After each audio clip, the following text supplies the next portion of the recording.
Corey Desmond was born on March 18, 1980 at Torrance Memorial Hospital, and from the very beginning, she captured everyone's attention as she fought to survive. Born with a hole in her diaphragm, she endured multiple surgeries and was given just a 20% chance of survival. Against all odds, she not only survived but thrived. Desmond was known by friends and family as a bright, self-assured young woman who was never afraid to voice her opinions. She was lively and deeply affectionate toward the many people she cared about. Desmond graduated from North Torrance High School and later obtained a master's degree in criminal justice from Long Beach State. Initially uncertain about her life's path, she eventually found her calling and chose to become a teacher, aiming to work with autistic children. Tragically, a week after her passing, a notice arrived in the mail confirming she had earned her teaching credential. Loved by many and a friend to all, Desmond was sweet yet fiercely strong when needed. She had a magnetic presence, capable of captivating an entire bar while singing her favorite karaoke tunes like Black Velvet or These Boots Were Made for Walking, once again becoming the center of attention. It was this second family she formed while working at various bars that kept her returning, despite her family's wishes. In February 2009, Corey was working at a bar. On Saturday, February 14th, she finished her shift at 9:30 p.m. and walked 2 blocks to the popular Bar Street Lounge. Many employees of this bar knew Corey as she had friends working there. She was caught on surveillance cameras helping her friends at the bar. She left there only after closing around 2 a.m. None of her friends saw her after that. On Monday, February 16th, at approximately 2:20 p.m., the San Bernardino County Sheriff's Office received a terrifying call. About 100 miles from the bar where people last saw Corey, the driver stopped to take snow chains off the wheels.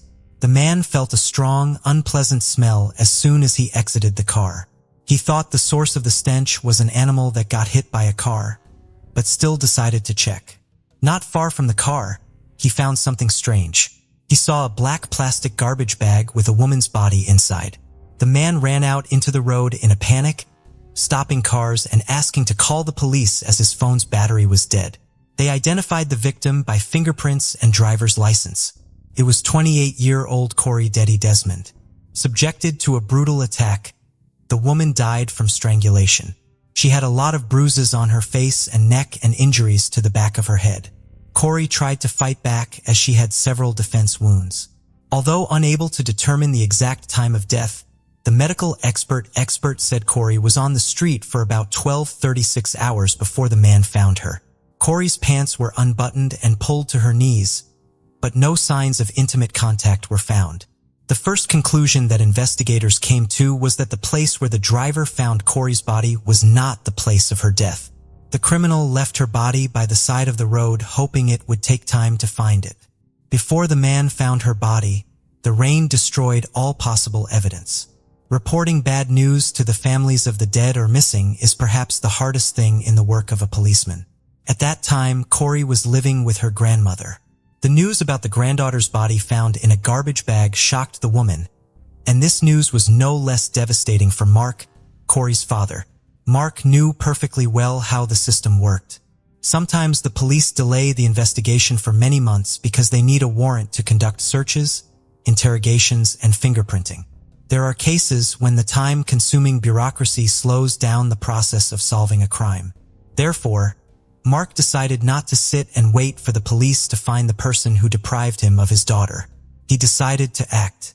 He said love for his daughter gave him the strength to look for the criminal. Mark found Corey's Jeep Wrangler in an alley next to the bar where she worked. He also discovered that Corey disappeared on the night of February 15th, but unfortunately, no one knew about it. Grandma did not panic because Corey was already an adult and could stay overnight with a friend or friends. In addition, she often worked late into the night and came home when her grandmother was already asleep. Investigators went to the bar where Desmond worked to find possible witnesses or leads. They talked to other employees and learned that Corey finished her shift at 9:30 p.m. and then went to another bar. She often did that. Her friends worked at that bar, and Corey often visited them at the end of her shift. She helped at the bar or chatted with friends while sitting at the counter. Besides, it brought her extra tips. Bar visitors knew her face well, and many perceived Corey as another employee. Surveillance cameras confirmed the words of the visitors. They captured the girl helping her friends at the bar. Unfortunately, a bartender's job is not only to pour drinks and entertain the interlocutors. Sometimes, after drinking alcohol, some people stop controlling their emotions and their behavior becomes inappropriate. That evening, Corey was unlucky enough to meet such a person. According to eyewitnesses, she argued with some man who behaved provocatively. He bothered women and unceremoniously touched them, making unflattering compliments. While everyone was silent and did not dare to put this man in his place, Corey stood up for the bar's visitors. In other words, the girl explained to the man that he was not welcome there. The violent guest was furious, but still agreed to leave. Corey continued to help her friends and made drinks at the bar as if nothing had happened. That evening, she consumed alcohol, but it did not affect her behavior. After 2 a.m., she left the bar alone and planned to go home. But as we now know, a man found Corey's lifeless body 100 miles from the bar the next day. Mark gave the police all the information he could find. Through television, he appealed to everyone to report any crucial information for the investigation. Meanwhile, the police identified the man Corey quarreled with before her death. During a conversation with investigators, the man said he did not know who Corey Desmond was. However, he did not deny having a big fight with the girl in a bar on February 14th. The man said alcohol made him uncontrollable, confirming that they kicked him out of the bar. Right after that, he went home to sleep. The suspect denied any involvement in the crime. He agreed to take a polygraph test and let the police search his house and car. They carefully examined the suspect's car. After all, there could have been traces like blood stains, hair, or something belonging to Corey. The car was dirty both inside and outside, and yet forensic experts did not find any evidence there. While searching the man's house, they found nothing indicating his involvement in the crime. The last hope of the investigators to catch the man in a lie was a polygraph test, but the man passed it without much difficulty, answering all the questions of the police. In addition, his wife confirmed that he came home before 2 a.m. and immediately went to bed. Corey left the bar around 2 a.m., which means this man was not involved in her death. Thus, the police excluded him from the list of suspects, but the problem was that they had no other persons of interest in this investigation. They studied Corey's personal life, trying to find out if she had enemies who could wish her harm.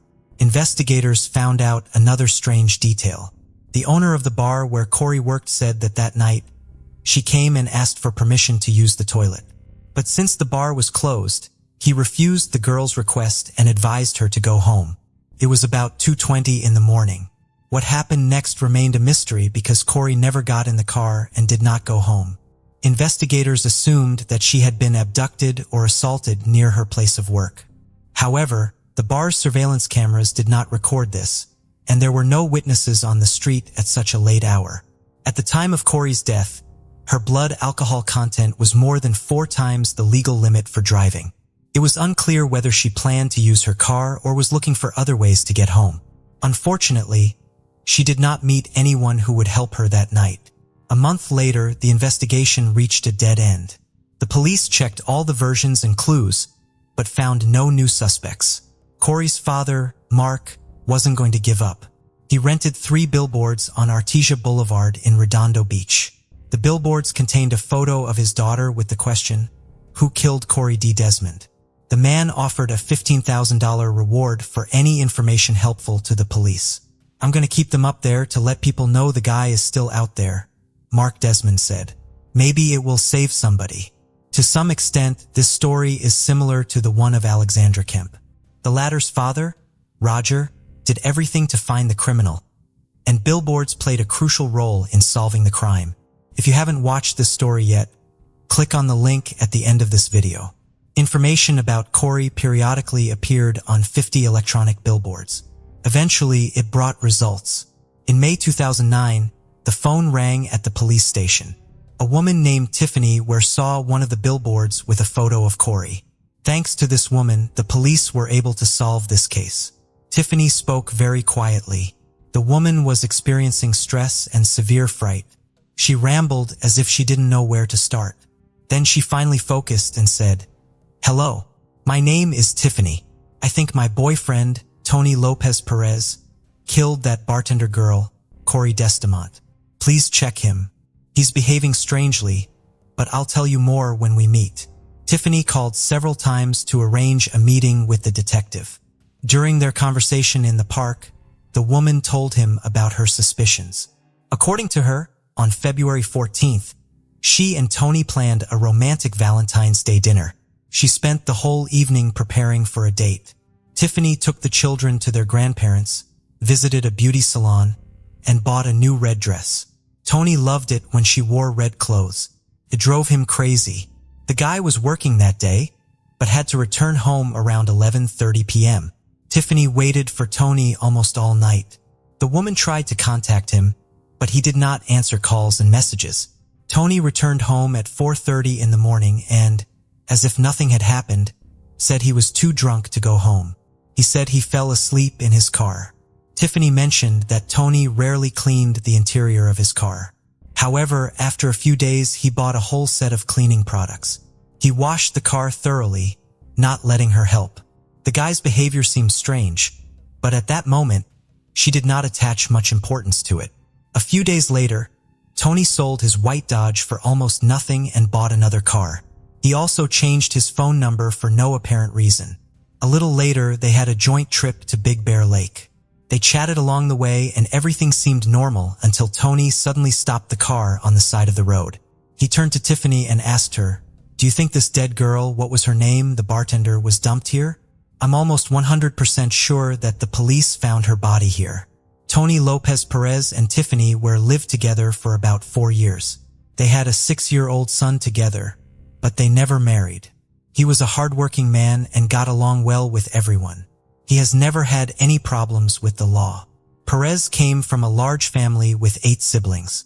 His parents grew up in the LA area, and Perez attended high school in Manhattan Beach. Tony's absence on the day of Corey's death, cleaning the car and urgently selling it, a strange trip, and an equally strange comment about where the police found her body, a change of phone number, and odd behavior. Putting all these facts together, Tiffany realized that Tony could be the one who took the life of Corey Desmond. She didn't want to believe it. The investigators decided to talk to Tony and went to his house. To prevent him from suspecting anything, Tiffany agreed to play along with the police, not telling him anything about this conversation. It looked as if they were conducting a routine interview of people to find witnesses in the Corey Desmond case. Tony looked calm, like a person with nothing to hide. He wasn't nervous while answering all the questions. He said he didn't know her, mentioning he had only seen Corey in the newspapers. However, to arrest Tony Lopez Perez for taking the life of Corey, they needed hard evidence. Thus, the police found the new owner of the Dodge that Tony sold shortly after the news of Corey's death. The new owner confirmed that Tony sold him his car for a low price. He allowed the police to check the vehicle for any evidence. Tiffany said Tony cleaned the interior thoroughly before selling his car. However, when the experts applied luminol and used an ultraviolet lamp, it became evident why Tony Lopez Perez got rid of his car. The interior of the car lit up in bright blue. The police asked Tony to come to the police station. They didn't tell him anything about the find so he wouldn't run away. At first, he claimed he had never seen Corey, but later changed his testimony, saying he saw her near the bar and whistled at her. As soon as the police noticed that the man was changing his testimony, they showed him photos of the car he had sold and said that they had found crucial evidence there. This time, Tony claimed to have seen Corey outside the bar. Standing under a street lamp, she suddenly lost consciousness and fell on the sidewalk. He tried to help her, but she did not regain consciousness. Then he started slapping Corey on the cheeks. Corey opened her eyes and started screaming. She told him to get out and asked him to let her go. According to Tony, he got scared, put his hands over her mouth, and accidentally strangled her.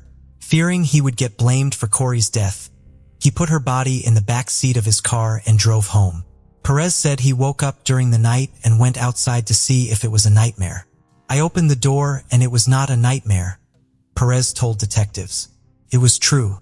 Perez said he went back inside and tried to get some sleep, In the morning, he went to work with Desmond's body still in the back seat.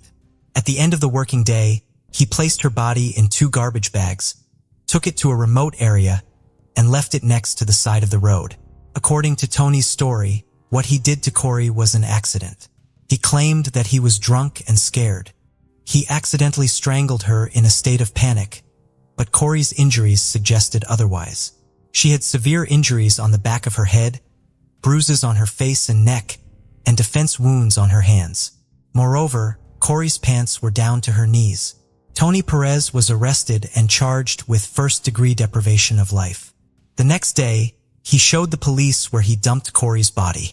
In addition to Tony's confession, they now had the results of DNA tests. Corey's blood matched the blood found in the car that Tony sold immediately after committing the crime. At the 2011 trial, Coroner Jack Sheridan testified to the multiple contusions to the victim's head, the evidence of strangulation, and the blunt force trauma to her face. Sheridan also said she had scratches on her body that suggested the criminal dragged her after her death. Based on Corey's injuries, prosecutors said Perez assaulted her and tried to force her into intimacy in the early morning of February 15, 2009. Corey resisted. Unable to get what he wanted, Perez strangled her.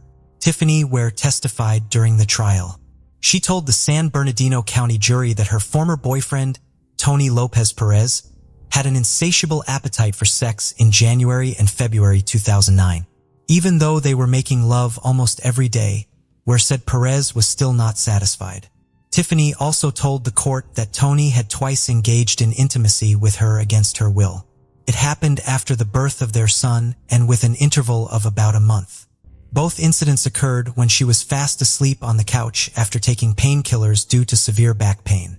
Perez, who chose not to testify at the trial, made his first statements to the court during his sentencing. He said he was taught to love and respect those around him, but that he veered off course at times.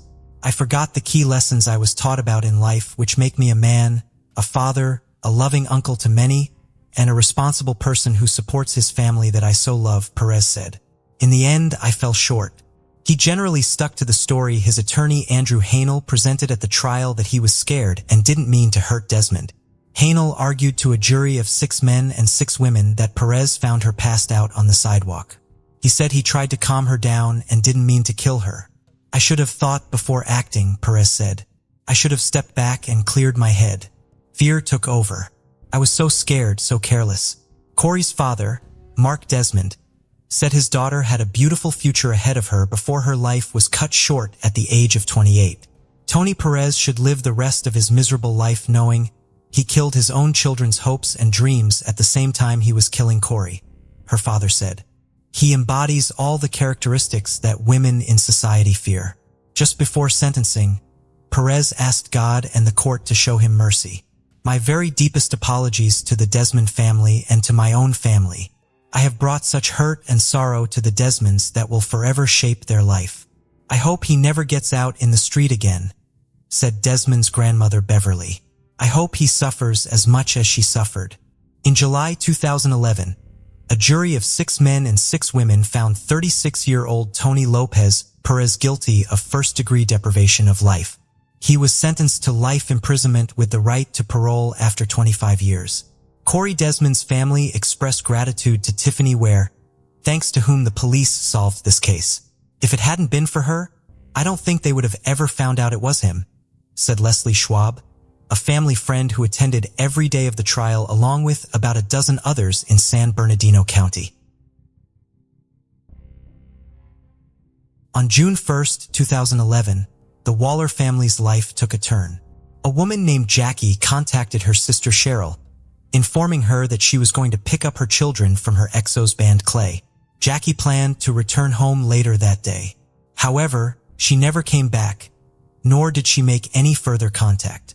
Worried and unable to reach Jackie, Cheryl became increasingly anxious.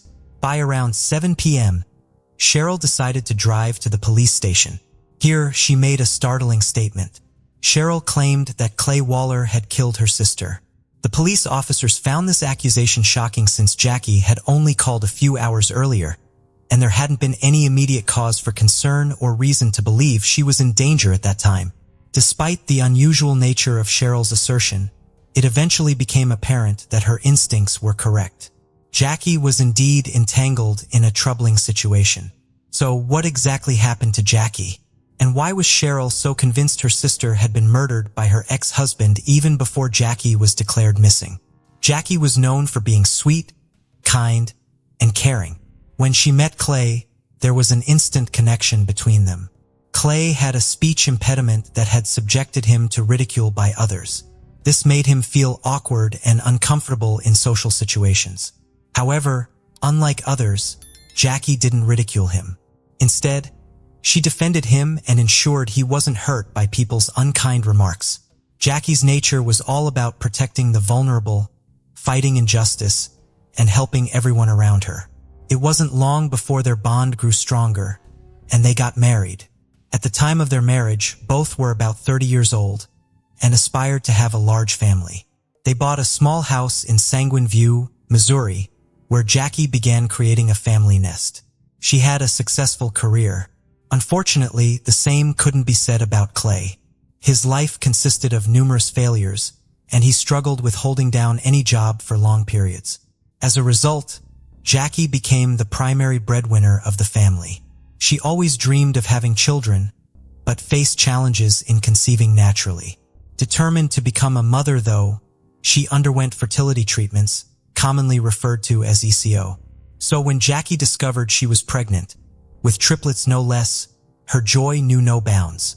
The family included 2 girls, Abby and Addison, plus 1 boy, Maddox.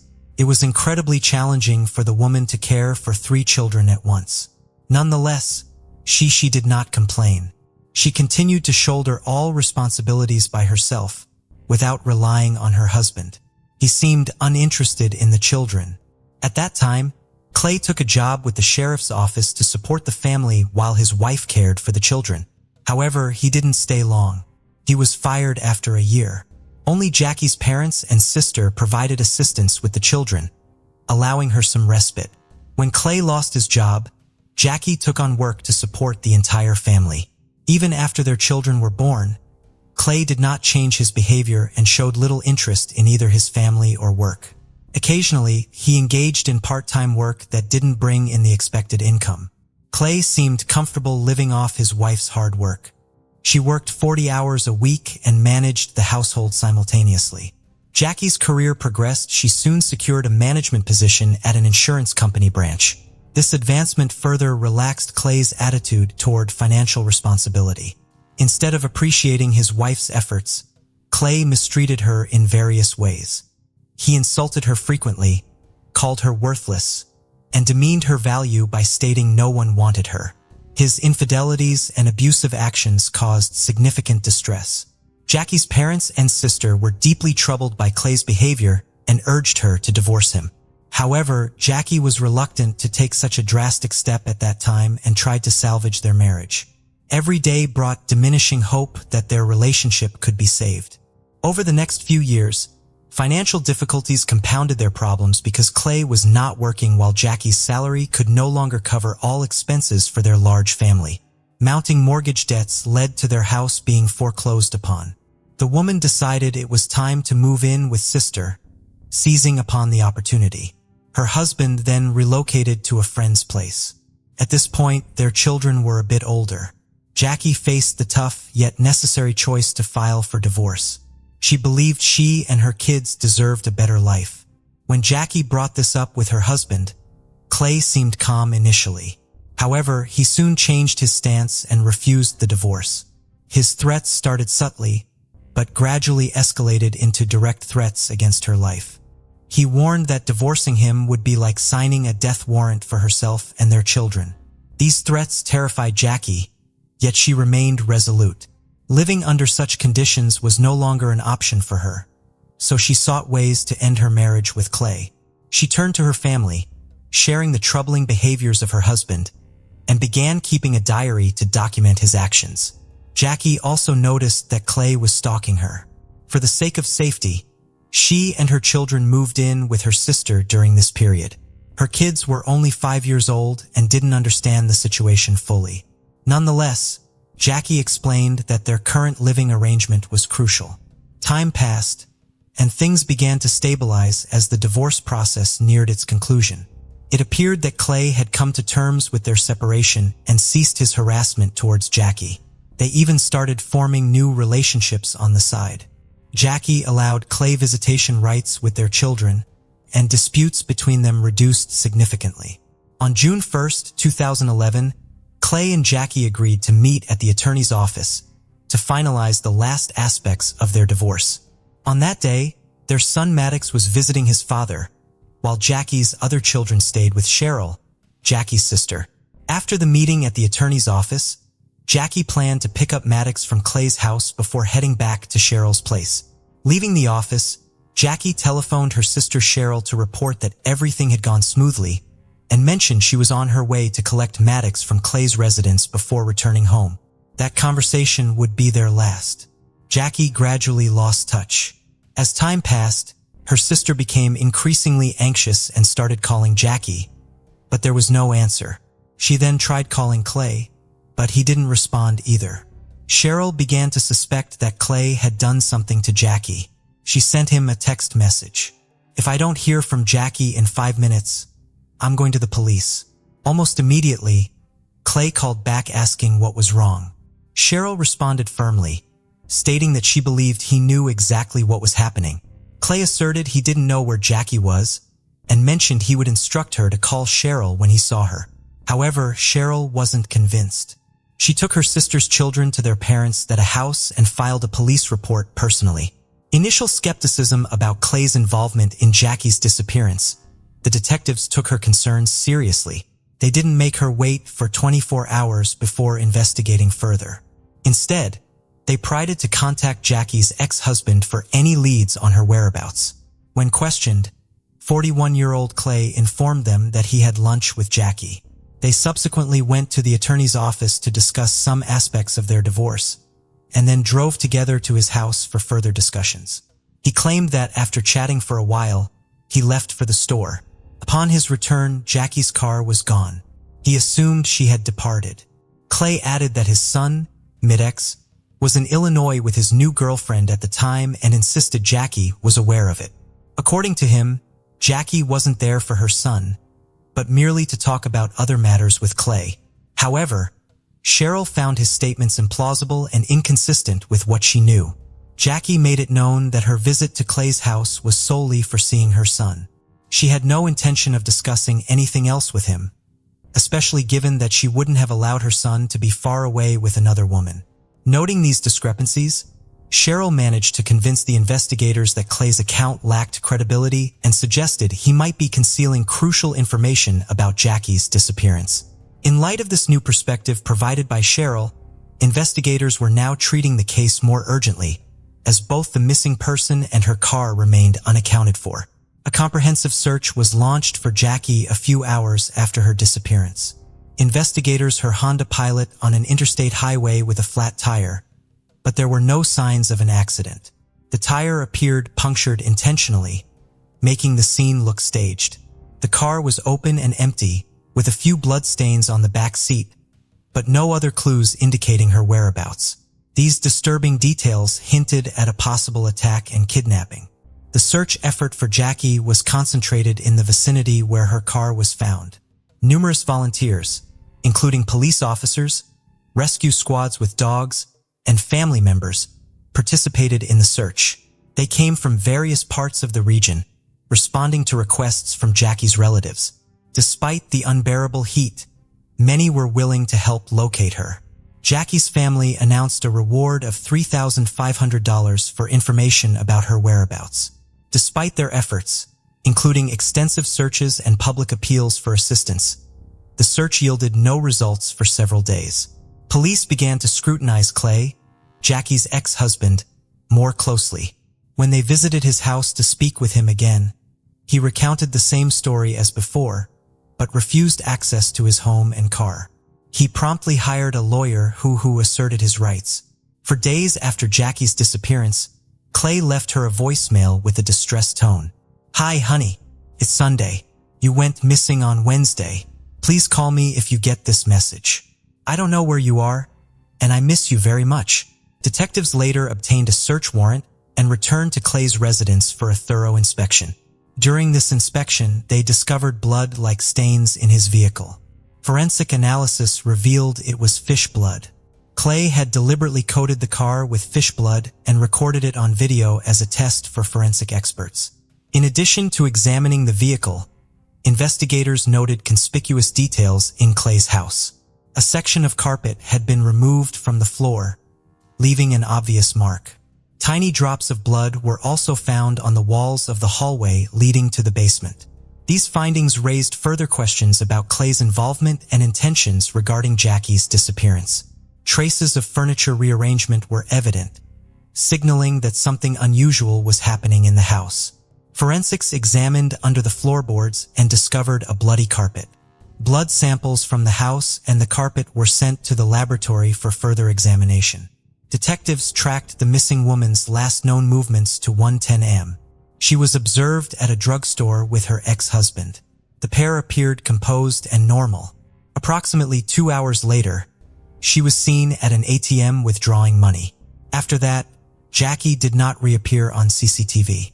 Although Clay was seen a few hours later with his son and new girlfriend at a toy store. Subsequently, they visited a car wash in their pickup truck, which had a suspicious trash can inside. By then, Clay had changed clothes and meticulously washed both the car and the boat. This increased suspicion around him, establishing him as the prime suspect. Investigators released photos of Clay's pickup truck and boat, requesting eyewitnesses who may have seen them. A young couple reported seeing Clay near Devil's Island on the Mississippi River in response to this request.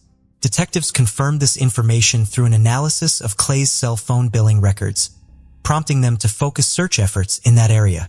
Despite numerous searches over the large terrain, nothing surfaced directly linking to the missing woman. The forensic results soon arrived, indicating that the drops of blood found in Clay's house indeed belonged to Jackie. The police then operated under the assumption that Jackie was deceased. Detectives called Clay in for questioning and attempted to procure a confession from him regarding Jackie's murder. However, Clay denied all accusations, stating that the blood stains were remnants of an old domestic incident in his kitchen. Without physical remains or definitive proof of death, investigators lacked grounds to arrest or charge him. Despite releasing him from custody, authorities kept Clay under close surveillance and continued their investigation. Being an ex-deputy sheriff himself, Clay knew they were monitoring him closely and engaged in deceptive maneuvers to elude detection, effectively playing cat and mouse with law enforcement officials. He'd go to deserted vacant lots to mislead the investigation while the entire neighborhood stood by and participated in the search for the missing mother of 3. Clay continued to bully and taunt them. He would drive past the search party or Jackie's family, insult them, give them the middle finger, and shout that they were wasting their time and wouldn't find anything. His defiant behavior raised more suspicions and questions. Meanwhile, the missing woman's sister Cheryl fought in court for custody of the triplets. She feared the children would go to a father who was a danger. His erratic behavior backfired on him, and Cheryl got custody. This enraged him, and he began threatening his ex-wife's sister with violence, including writing about it on social media. The woman recorded these threats and contacted police. Detectives seized the opportunity and arrested Clay nearly 5 months after Jackie's disappearance. He was charged with threats to life, which he accepted, but claimed he wrote out of anger and despair at losing custody of his beloved children. Clay insisted he didn't plan anything bad against Cheryl. He viewed himself as a victim in this situation. While investigating this incident with his sister, police found out he had other charges pending against him, stealing $50,000 from a previous employer, as well as stalking a man. Detectives pressed his former coworker, hoping Clay would confess to killing his ex-wife and lead them to her body, but it was futile. Clayton continued to deny all charges regarding Jackie's disappearance. Instead of confessing to the crime, he started claiming confidently that he knew who was behind his ex-wife's death, a man named Harry. But detectives had already checked this lead thoroughly. Harry had an ironclad alibi that eliminated him from suspicion. All evidence pointed only to Clay, yet he kept denying it. He ended up going to prison for 5 years for threatening Cheryl. While the police locked him up in jail, they continued to investigate Jackie's disappearance. The search for the missing woman continued on Devil's Island, but never yielded any results. Eventually, about 2 years after Jackie's disappearance, the cops gathered a lot of circumstantial evidence, video camera footage, blood in his house, and more. They decided to charge Clay with his ex-wife's murder, even without her body. It was a risky and desperate move because if they lost, the prosecutor's office would not be able to charge him a second time. However, the prosecutor was determined. After consulting with his accomplices, Clay concluded that it would be best for them to make a deal with the prosecution to reduce the sentence. To do so, the defendant offered to plead guilty to the murder and provide the location of the body. Jackie's family agreed to this deal because it was important to give her a decent burial. Clay led police officers to his ex-wife's body. It was in a secluded spot on a remote sandbar on the Illinois side of the Mississippi River. At first, he couldn't remember exactly which tree he had buried her under, but then admitted that he had placed a bag of fertilizer on top of her body. One of the policemen, who was an active gardener, explained that large quantities of fertilizer killed trees. They looked around and found 3 dead trees that were of interest to them. They excavated there, and under one of the trees, they did find Jackie's body wearing the same clothes she had last been seen in. The woman was identified from dental records as Jackie Waller. Finally, Jackie's loved ones recognized that she was definitely dead and found her body. Then they were able to commit her to the ground. The woman's funeral was held on her parents' golden wedding day. Cheryl told their children that their mom was gone, and she had been killed by their father. This event was a great shock to the children because they lost both their mother and father at once. The children developed a deep aversion to Clay and refused to communicate with him henceforth. As part of the agreement, Clay had to officially confess to the murder of his ex-wife and provide specific details. He explained that the initial thoughts of murder began to surface about a year before the tragic event when Jackie announced their separation. Despite this, he tried to suppress those dark thoughts as Jackie was the mother of his children. However, he couldn't bear the idea of her taking his children away. He warned Jackie that such actions would have dire consequences for her, but she didn't heed his warning, which he considered her fault. The night prior to the murder, Clay traveled to a secluded area on Devil's Island to dig a grave for Jackie. According to him, their divorce proceedings were generally progressing smoothly. On that particular day, after a visit to their lawyer, they had a conversation in which she suggested they engage in intimacy one last time. They then went back to his home where they talked in the kitchen. While looking for a snack in the refrigerator, Clay accidentally raised his head, hitting Jackie and causing her nose to bleed. This incident angered her. She stormed out into the hallway, where she smeared blood on the walls and started yelling at him that he would never see his children again. At this point, Clay lost control and attacked her. He hit her in the face with his hand and then strangled her. Subsequently, he took Jackie's body out in a dumpster and buried it in the pre-dug grave. Afterward, he meticulously cleaned out both the car and house, took a shower, changed clothes as if nothing happened, and then went on to meet his new girlfriend and son at a toy store. Throughout this process, Clay claimed that everything was driven by impulse and emotion. He did not originally intend to kill Jackie. This contradicted his earlier statement, claiming he had dug the grave the day before. However, if Clay did not plan to kill the woman, why would he have dug the grave beforehand? It appeared to be premeditated murder. The medical examiner found multiple skull fractures on the deceased, indicating blunt force rather than a simple beating with fists. No one believed his story. Clay, who showed no remorse for killing his ex-wife, felt jubilant at receiving only 20 years in prison for second-degree murder with the possibility of early release. The prosecutor, however, had another strategy. Clay's testimony about digging the grave buried him further. He had dug the hole in Illinois while the murder occurred in Missouri. These actions fell under the federal law against domestic violence across state lines, and their violation allowed an additional 35 years to be added to his sentence. Clay Waller will be eligible for parole after serving 85% of his 55-year sentence. It turned out that Clay was unaware of such a law and did not foresee the consequences of his confession. Yet, his atrocities continued. Demonstrating further callousness, he wrote a book detailing Jackie's murder to profit from the tragedy. Sherelle, Jackie's sister, along with her husband, continues to raise Jackie's children with support from their elderly parents. The children have grown up remembering their mother as an exceptional person who remains forever in their hearts. They still harbor anger toward their father and deeply miss their mom.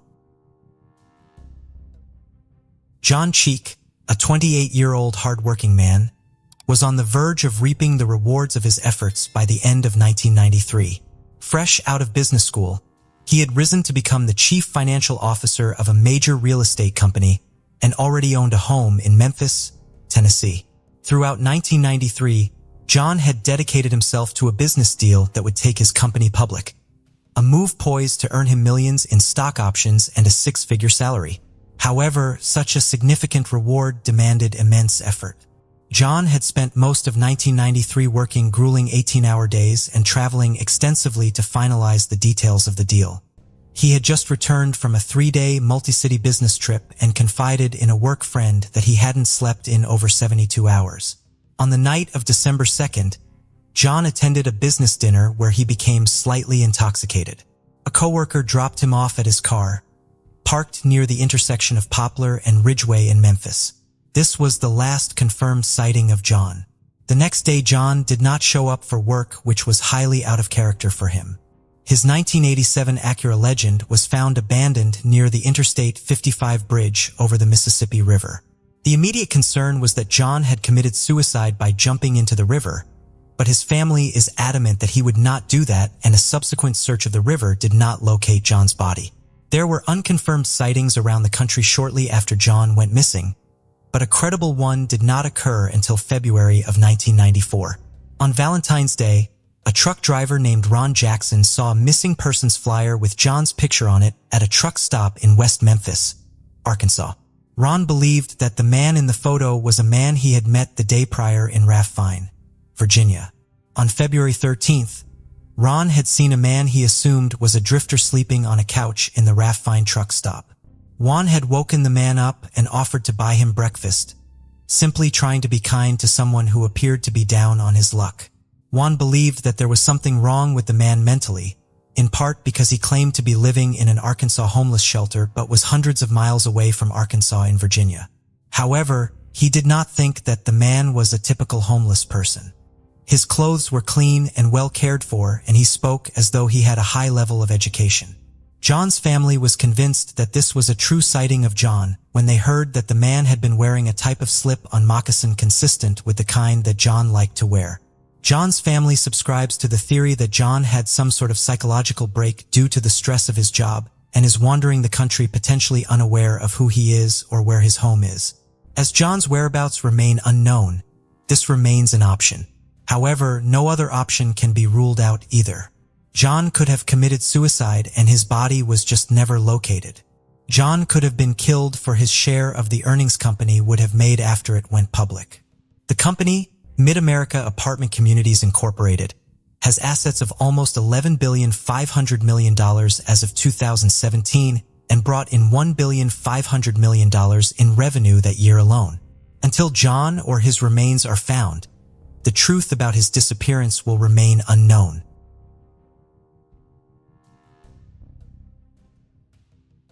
Ashley HeavyRunner Loring was a member of the Blackfeet Nation living on the Blackfeet Reservation near Browning, Montana. The 20-year-old had endured some instability in her life, but things had worked out in her favor. She and her older sister Kimberly had spent several months in foster care as children while their mother battled substance abuse. The sisters ultimately were allowed to live with their grandparents on their horse ranch where they learned to ride and spent their summer swimming in a nearby creek. In 2017, Ashley was completing her studies at Blackfeet Community College and planning to finish her degree at the University of Montana. To do so, Ashley was going to move in with Kimberly in her apartment in Missoula, Montana. Kimberly had moved to Missoula after getting a well-paying job working with senior citizens. Ashley had to wait to move, however, until Kimberly returned from a vacation in early June. Upon her return, Kimberly was not able to contact her sister. She was not able to find her at her home either. Ashley had vanished. The exact day of Ashley's disappearance, as well as her movements prior to it, are not known. The last time her family remember seeing her was in early June 2017. The Bureau of Indiana Affairs told Ashley's family that she was an adult and had probably gone off to live on her own somewhere. Her family did not believe this to be the case since Ashley was close with her family and would not have cut off communication. She also had been waiting 3 months to be able to move in with her sister. If she really were that I'd just leave the reservation, she would not have agreed to the arrangement she had with Kimberly. The Loring family has not had consistent assistance from law enforcement in the search for Ashley. The effort is largely headed by Kimberly. After Ashley went missing, Kimberly quit her job and moved back in with her grandmother on the reservation so that she can search for her sister. The Blackfeet Reservation is covered in missing persons posters made by the Loring family. Kimberly searches social media posts and follows up on every rumor or hypothesis she hears about her sister's case. The most time-consuming and dangerous aspect of Kimberly's activism on behalf of her sister is a physical search that she does. Kimberly organizes and leads growing searches almost every other day. She and whatever family members are available on any given day cover rugged and remote territory armed with bear mace and shotguns to protect themselves. I'm the older sister. I need to do this, Kimberly told the Associated Press. I don't want to search until I'm 80, but if I have to, I will. In March of 2018, the FBI took over as the lead investigating agency on the case, replacing the Bureau of Indian Affairs. Ashley's disappearance remains unsolved.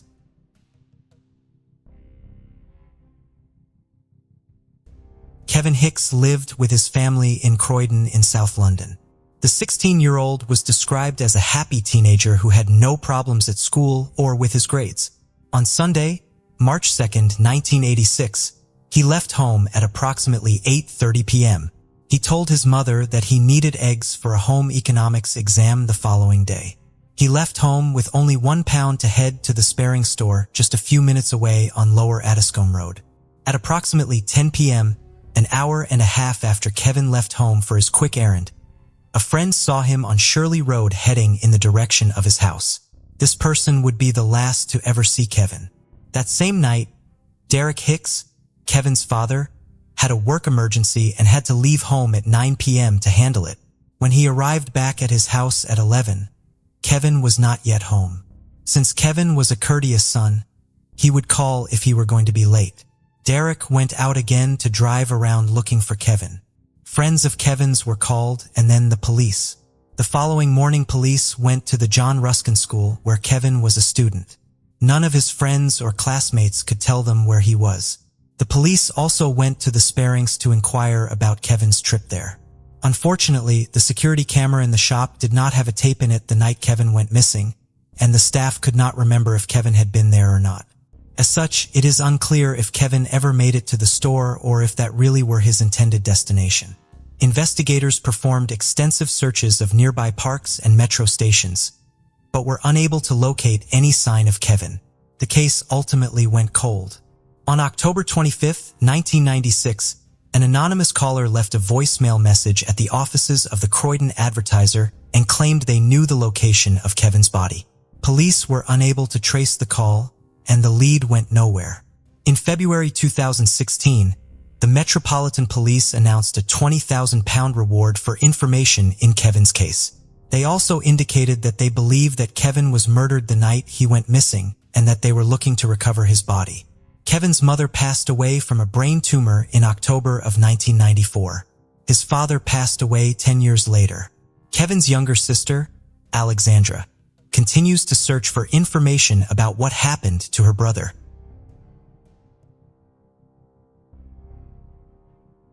In 1983, Mary Emma Hammond was a 25-year-old newlywed living in a townhome on Elgin Street in Brantford, Ontario. On the morning of September 8th, she left home at 3:30 a.m. for her shift at the Buns Master Bakery roughly a mile away. Her husband of 4 months, Larry, offered to drive her, but she decided to walk. At 4 a.m., one of Mary's co-workers called Larry to inquire about Mary's whereabouts. She had not made it to the bakery. The police were called to investigate. They were able to trace Mary's footprints on her route to work up until the bakery's rear property line, where Mary would have had to cut across a field to get to the entrance. While there was no sign of Mary herself, some of her possessions had been left behind, including one of her socks, a half-eaten apple, and a dish from her packed lunch. Ominously, police also located a small amount of blood at the scene. The only lead police were able to uncover at the time of Mary's disappearance was a truck seen parked behind the bakery around the time she vanished. It was an older model brown truck, potentially a Ford, with a painted bumper and round headlights. No solid link between the truck and Mary's disappearance has ever been made, and the truck and its driver were never located. Brantford police reopened the case in February 2012, but as of 2018, Mary's disappearance remains unsolved.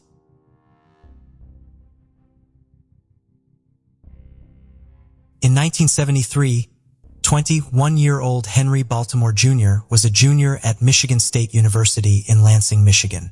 He was a drum major at the university and was studying music. His family described him as lively and fun-loving, but also as a natural leader. He had an apartment with 2 roommates in Lansing and seemed to have everything going for him. Unfortunately, that would change in March of 1973. On March 3rd, Henry was robbed at gunpoint by 2 men in his apartment. He was tied to his bed while the 2 men stole $110 in cash, a golf bag, some clothes, and a watch. Henry did not immediately report the crime because the 2 men threatened him. 10 days later, after his father convinced him to change his mind, he finally filed a police report. It is believed that Henry knew the men because they were quickly arrested. One of the men involved in the robbery had never been publicly identified, but the other was named Roy Davis, who was a 22-year-old from Flint, Michigan. Henry was scheduled to testify against Davis at a preliminary hearing after Davis was charged with armed robbery. Davis returned to Henry's apartment on multiple occasions to threaten him and order him not to testify. Henry did not appear in court as scheduled. The obvious conclusion would be that Henry, still fearful over the threats made against him, did not show up out of concern for his physical safety. According to the Baltimore family, Henry had in actuality been absent from court that day because one of his family members had a medical emergency. The court did not care what the reason was. A warrant was issued for Henry for his failure to appear in court, and he had to pay a $50 fine. On May 30th, Henry's sister Laurel, who was a graduate student at Michigan State, went to Henry's apartment. She had agreed to type a final exam paper for him and needed to pick it up. Henry was not home.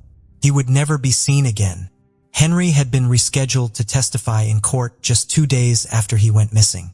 The 2 obvious theories in Henry's disappearance tie back to the criminal trial. Either Henry ran away to avoid testifying out of fear that the men who robbed him would hurt him in retaliation, or the men did something to him before he had another opportunity to testify. It would have been difficult for Henry to leave of his own accord, as he left behind all his possessions, including his vehicle and all of his money. Roy Davis reportedly was heard banging on Henry's apartment door the day he went missing. Davis eventually pleaded guilty to a lesser charge in the robbery and served 6 months in jail. He has never been charged with any crime in relation to Henry's disappearance. Both of Henry's parents and 2 of his 7 siblings have since passed away, never learning what happened to Henry. Henry's disappearance remains the East Lansing Police Department's oldest cold case. Jaime Han was born on October 25, 1983. Growing up in Orangeburg, South Carolina, she lived with her 2 brothers and sister, Brett, Justin, and Ashley. Despite their parents' divorce and remarriage, Jaime remained a cheerful child. She attended a small yet renowned private prep school celebrated for its educational excellence. In junior high, Jaime visited the University of North Carolina with her classmates. She instantly fell in love with the campus and aspired to attend. Even as a student, she aimed to impact others' lives by joining the board of the Center of Hope to support troubled teens. Later on, Jaime engaged in various political campaigns. One notable campaign was Senator John Edwards' 2008 presidential run, a competitor to Obama. During this campaign, Jaime emerged as a prominent figure in North Carolina's Democratic Party. During one campaign, She met Nation and formed a deep professional relationship with him that later evolved from platonic to romantic. For months after their first romantic moment, they announced their engagement and married on April 18, 2009. Their intense love was anchored in a deep friendship. Jaime and Nation thrived in their respective careers. Jaime ran her own political fundraising consulting firm, while Nation was a well-known online strategist, aiding politicians and nonprofits with their campaigns. Described by friends and acquaintances as exceptionally kind, tender, and generous, the couple was well regarded. They took their marriage vows seriously and actively participated in projects like the Coalition to Protect Young Families in North Carolina. Although they were childless at that time, Jaime and Nation planned on starting a family soon. They both enjoyed vibrant social lives. Jaime was known among her friends and family as a compassionate individual who had the ability to spread happiness wherever she went. Her talent and enthusiasm for politics led many to foresee a promising future for her. However, unexpectedly, their seemingly perfect world suddenly fell apart on April 22, 2013. Around 5:20 p.m., Jaime frantically ran from her house and sprinted a few dozen meters before collapsing unconscious in a neighbor's yard. Her body was drenched in blood. Onlookers on the street were shocked by the scene and shouted for someone to call 911. A neighbor who saw the turmoil unfolding in his yard immediately phoned emergency services. Through Jermaine's disoriented words, he understood that someone named John, who seemed to still be inside her house, had assaulted her with a knife. He quickly applied a towel to the numerous wounds on her abdomen and urgently summoned an ambulance and the police. Arriving patrol officers traced the blood from the neighbor's yard back to the Han residence. Encircling the house, they commanded the individual inside to exit with hands raised. Moments later, a disheveled bald man emerged on the porch. The officers noted he bore wrist injuries and a stab wound in his abdomen. Due to his injuries, this unidentified man was transported to the inn in an ambulance, escorted by a police officer. En route to the hospital, the wounded man grew distressed and tearful, expressing regret that this hadn't occurred sooner, and repeatedly murmuring a desire to die. Following his medical treatment, the police endeavored to ascertain his identity, reasons for being in the Han residence, and circumstances leading to this tragic event. They soon discovered he was 31-year-old Jonathan Wayne Brill, a close friend of Nation and a guest in their home. Jaime also knew John well. She had employed him as an accountant in her political consulting firm after he relocated to North Carolina. The couple had generously offered him accommodation in their home until he could find his own place. Nation and John hailed from the same hometown and first crossed paths in February during a church trip. Despite a 4-year age gap, they quickly struck up a friendship. As it often happens with childhood friends, they drifted apart when one went off to college, but rekindled their bond post-graduation. They became virtually inseparable. Jonathan even had the honor of being the best man at Nation and Jaime's wedding. In April 2009, the trio was akin to the Three Musketeers, following the ethos of one for all and all for one. They shared vacations, regular Monday dinners, and celebrated holidays together. To some neighbors, Jonathan seemed almost like an extension of the Han family, given how much time he spent at their home.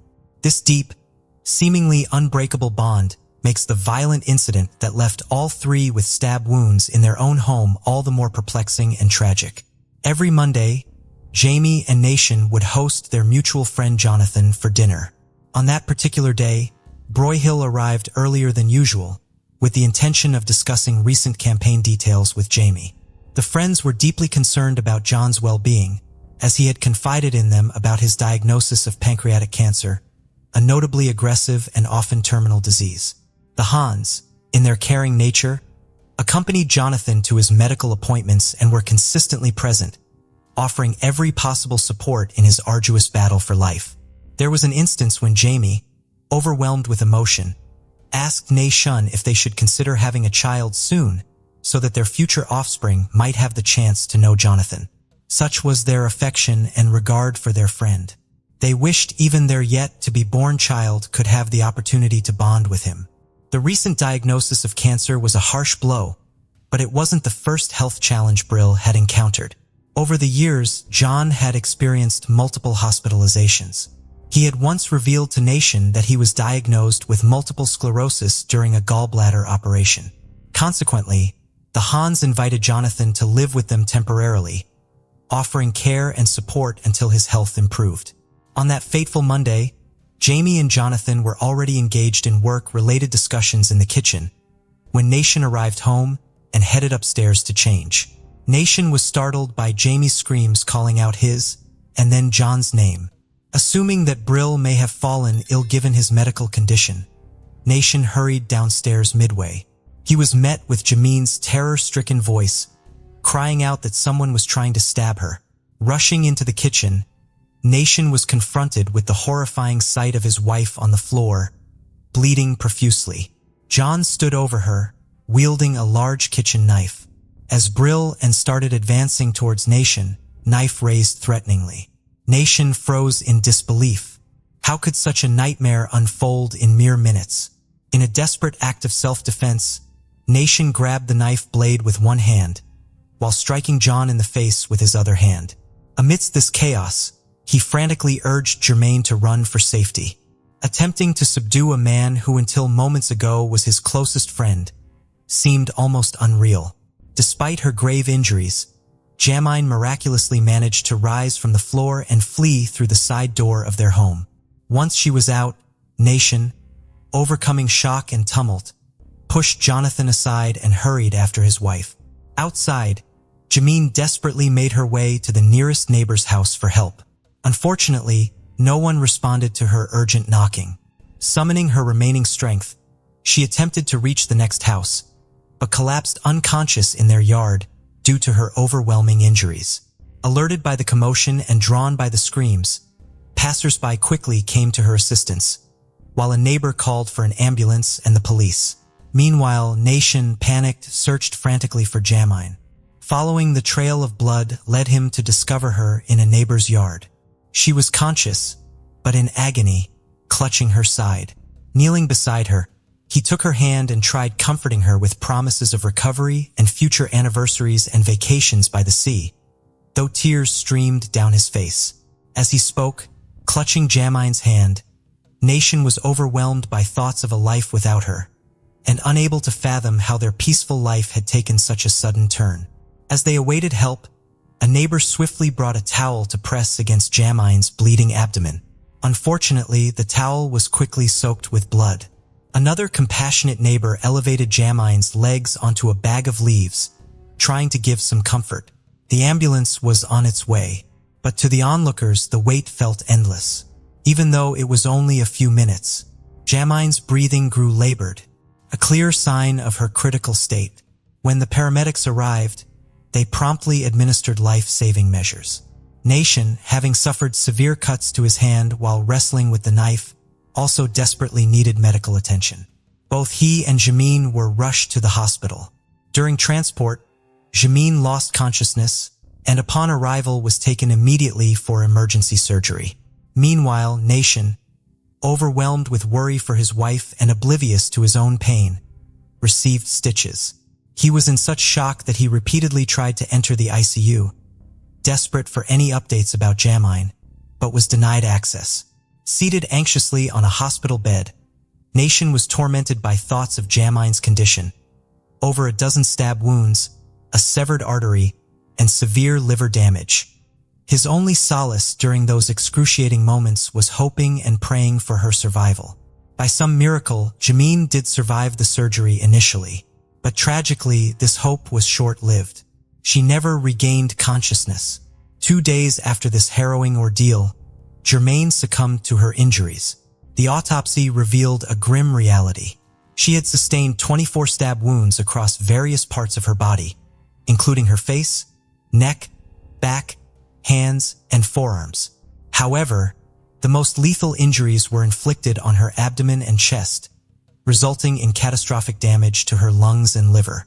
Meanwhile, Jonathan Brill had inflicted wounds upon himself and was hospitalized for 8 days to recover from his self-inflicted injuries.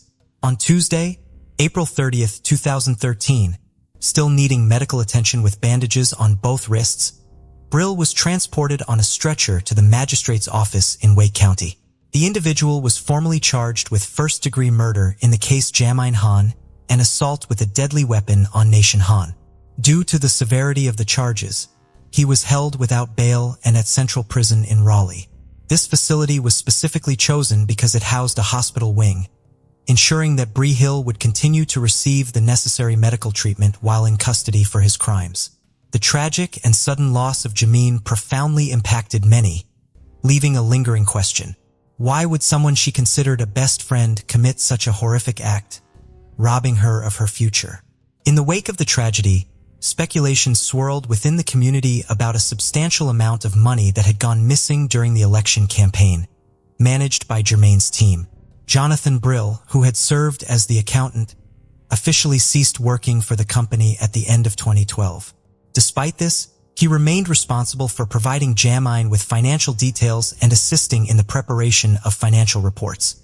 It was suspected that Jaime might have discovered the missing funds, which totaled over $50,000, and confronted Jonathan about this discrepancy. This confrontation could have triggered his violent outburst. On April 22, 2013, Jaime had invited Jonathan over for their regular Monday dinner and intended to discuss the company's financial issues.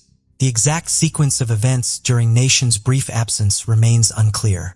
However, it is widely believed that Jaime might have challenged Jonathan regarding the missing funds during this time. As time passed, Nation's physical wounds began to heal, but emotional and psychological scars remained deep and unhealing. 6 months following this devastating event, Jamaine's family and Nation, her grieving husband, scattered her ashes near Pulaski Memorial Baptist Church. This place was significant because Jaime had dedicated her time and efforts as a volunteer there. In a poignant twist of fate, just a week before the tragedy, the Hans had requested the church's pastor to pray for Jonathan, who they believed was battling cancer. Did they know that soon, it would be they who needed the prayers of their community in the wake of such an unimaginable loss? The Nation had to grapple with the truth that an individual he had known from childhood, whom he saw as his dearest friend, had completely shattered his life, and even more heartbreakingly, claimed the life of the woman he adored more than anything in the world. According to Nation, Jaime was his anchor, his backbone, and his soulmate. He couldn't fathom how the sun could continue to glow without her. The trial of Brill commenced on March 4, 2015. The district attorney informed the jury that Jonathan, serving as Jenny's financial manager, had written 39 checks to himself, misappropriating around $50,000, the identical sum missing from the account. To rationalize his deeds, Brill claimed various health issues, including brain impairment from multiple sclerosis, memory deficits, a gallbladder operation, and pancreatic cancer. Compassionate Jaime refrained from confronting John about such a sensitive matter during his challenging times. She tactfully sidestepped the issue, hoping Brill would identify and rectify the mistake. All seemed normal until she got a call from a debt collector. Then the district attorney unveiled a startling truth. The preceding year, the defendant's first hospitalization occurred when he was admitted following an episode at Hans's residence. Prior to that, Jonathan hadn't sought any medical treatment, as his health records confirmed. All along, he had deceived Jaime and Nation about his health conditions. No gallbladder operation, no multiple sclerosis, and no cancer, but merely a manifest mental disorder and something dreadful. Within the search history revealed that the man had been seeking information on pancreatic cancer and specialists in this particular field, evidently to lend credibility to his falsehoods. He also looked up cruises that could be taken without a passport. John had arranged a one-way journey to Las Vegas for April 23rd, but canceled it on the 22nd, merely 2 hours before assaulting Jaime with a knife. Jonathan admitted to the authorities that he had indeed misappropriated the campaign funds and fabricated all his medical conditions. When the Hans escorted him to medical appointments, waiting in the car as devoted, caring friends, he merely roamed the hospital halls. In recent times, Jonathan grappled with depression and suicidal inclinations. He confessed to being tormented by voices urging him to harm others. He purchased the knife for himself, supposedly planning to use it in Vegas to end his life. Yet, he believed Jaime would confront him about the financial irregularities. When she did, he began to inflict wounds on himself. Jaime Han attempted to intervene, but at that point, he was so deranged and furious that he started assaulting his friend impulsively. Jonathan recalled attacking Jamie, yet parts of this episode were wiped from his memory. His lawyer and Jonathan himself realized that fully dismissing the charges was unfeasible due to the overwhelming evidence of his guilt. Still, they aimed to argue for temporary insanity to lessen the sentence. Before the jury retired to deliberate, Jaime Han was allowed to speak. With a voice filled with sorrow, he expressed, "We lock our doors at night to block out the world's evil, but it's chilling to think what occurs when evil holds the key." He addressed these words to his former best friend. On March 19, 2015, the jury announced their decision. They ruled Jonathan Brill guilty of first-degree murder of Jaime Han and the attempted murder of Jaime Han. The judge issued a life sentence without parole. Jaime's intentions were utterly pure, and her death was so senseless that even Jonathan later acknowledged in an interview that if he had been honest with the Hans, she would have forgiven him. Suddenly, their closest friend became their worst fear. This story defies any rational explanation. The case of Luz Maria Lopez. Luz Maria Lopez was born on March 17, 1995 in the small town of San Cristobal, Verapaz. Her family was simple and modest. Her parents were Amarils and Brian Lopez.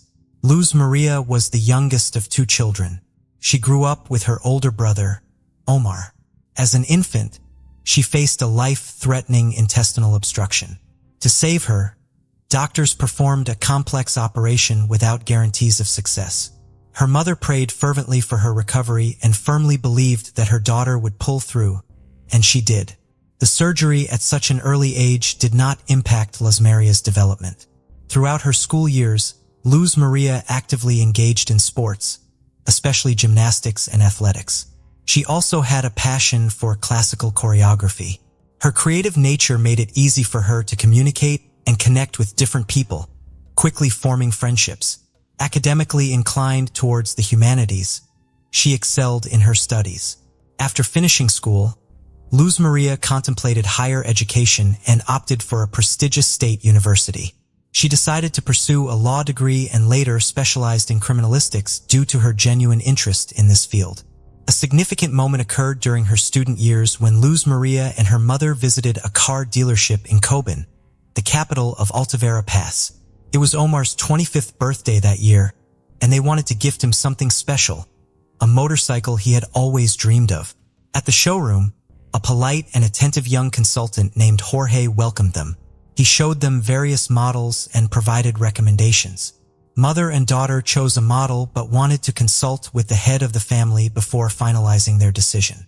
They left with a business card from the dealership and Luz Maria's phone number for future reference.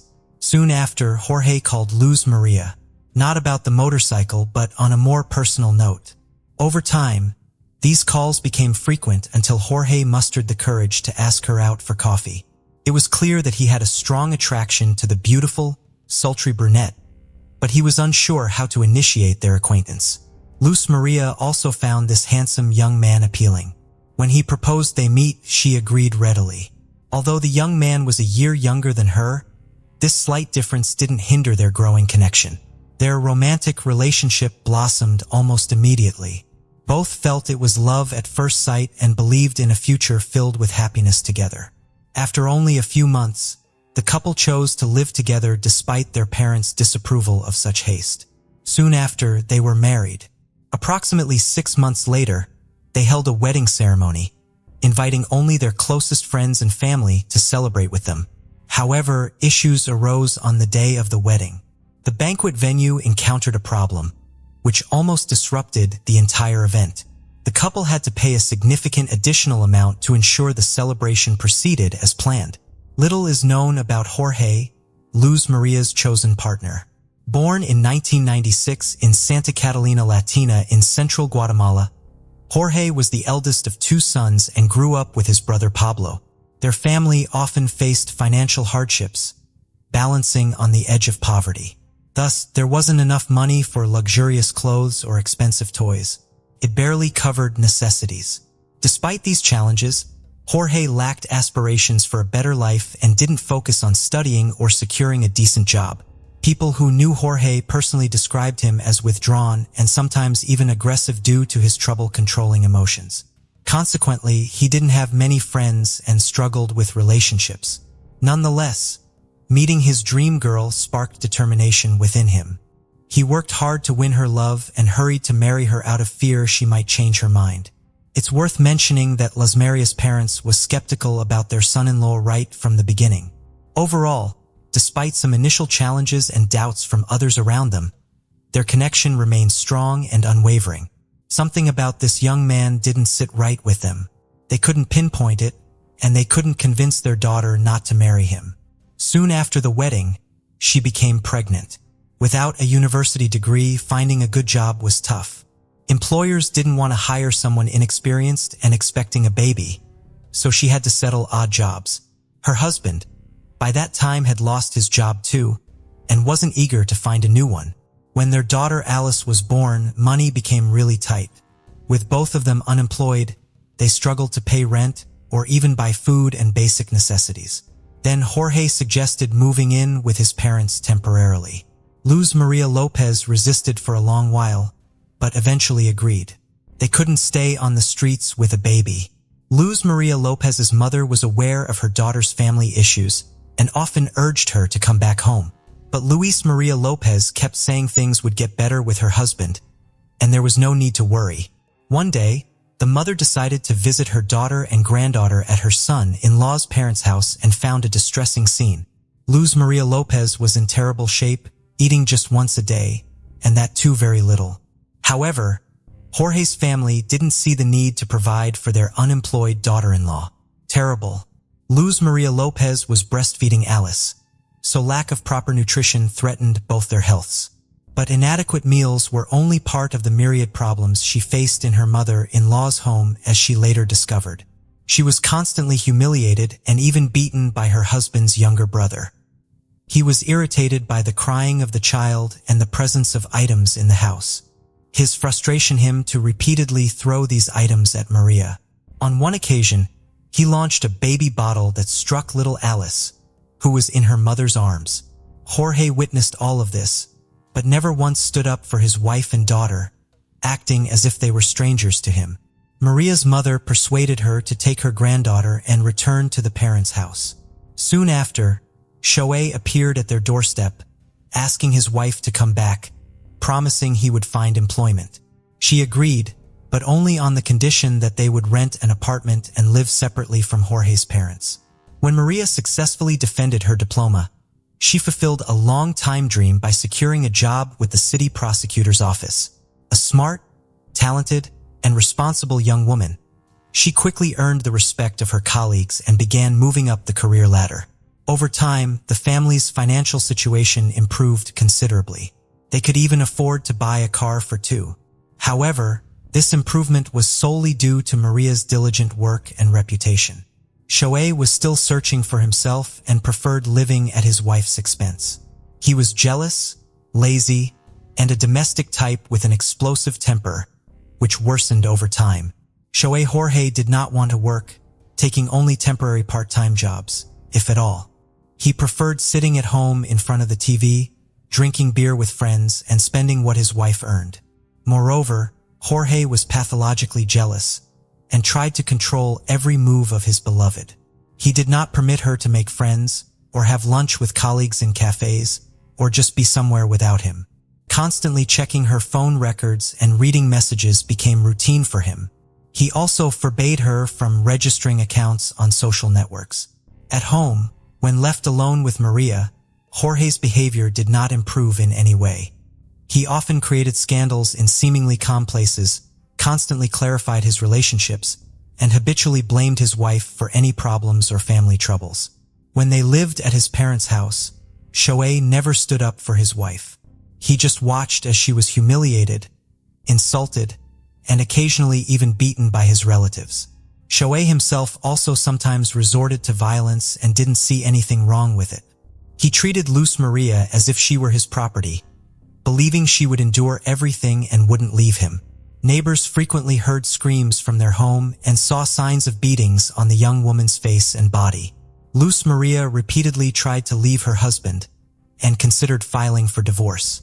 Several times, she took her daughter and moved out to live with her parents.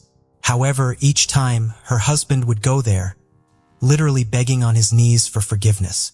Remarkably, each time Luz Maria forgave him and gave him another chance despite her parents urging her to come to her senses and leave the abusive man. On December 15, 2020, after another violent altercation with Jorge, Luz Maria took their 3-year-old daughter Alice, got into the car in tears, and went to her mother's house.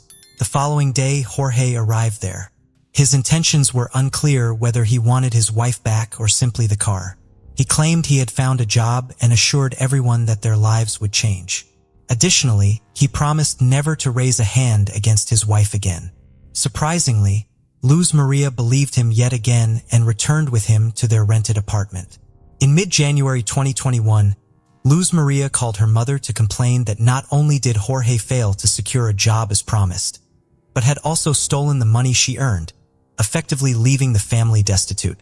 Her mother felt sorry for her daughter and offered financial help so they could get by until the next salary was received. The women agreed to meet on the morning of January 19th, but Luz Maria did not arrive at the designated time. She decided to visit her daughter's workplace the next day.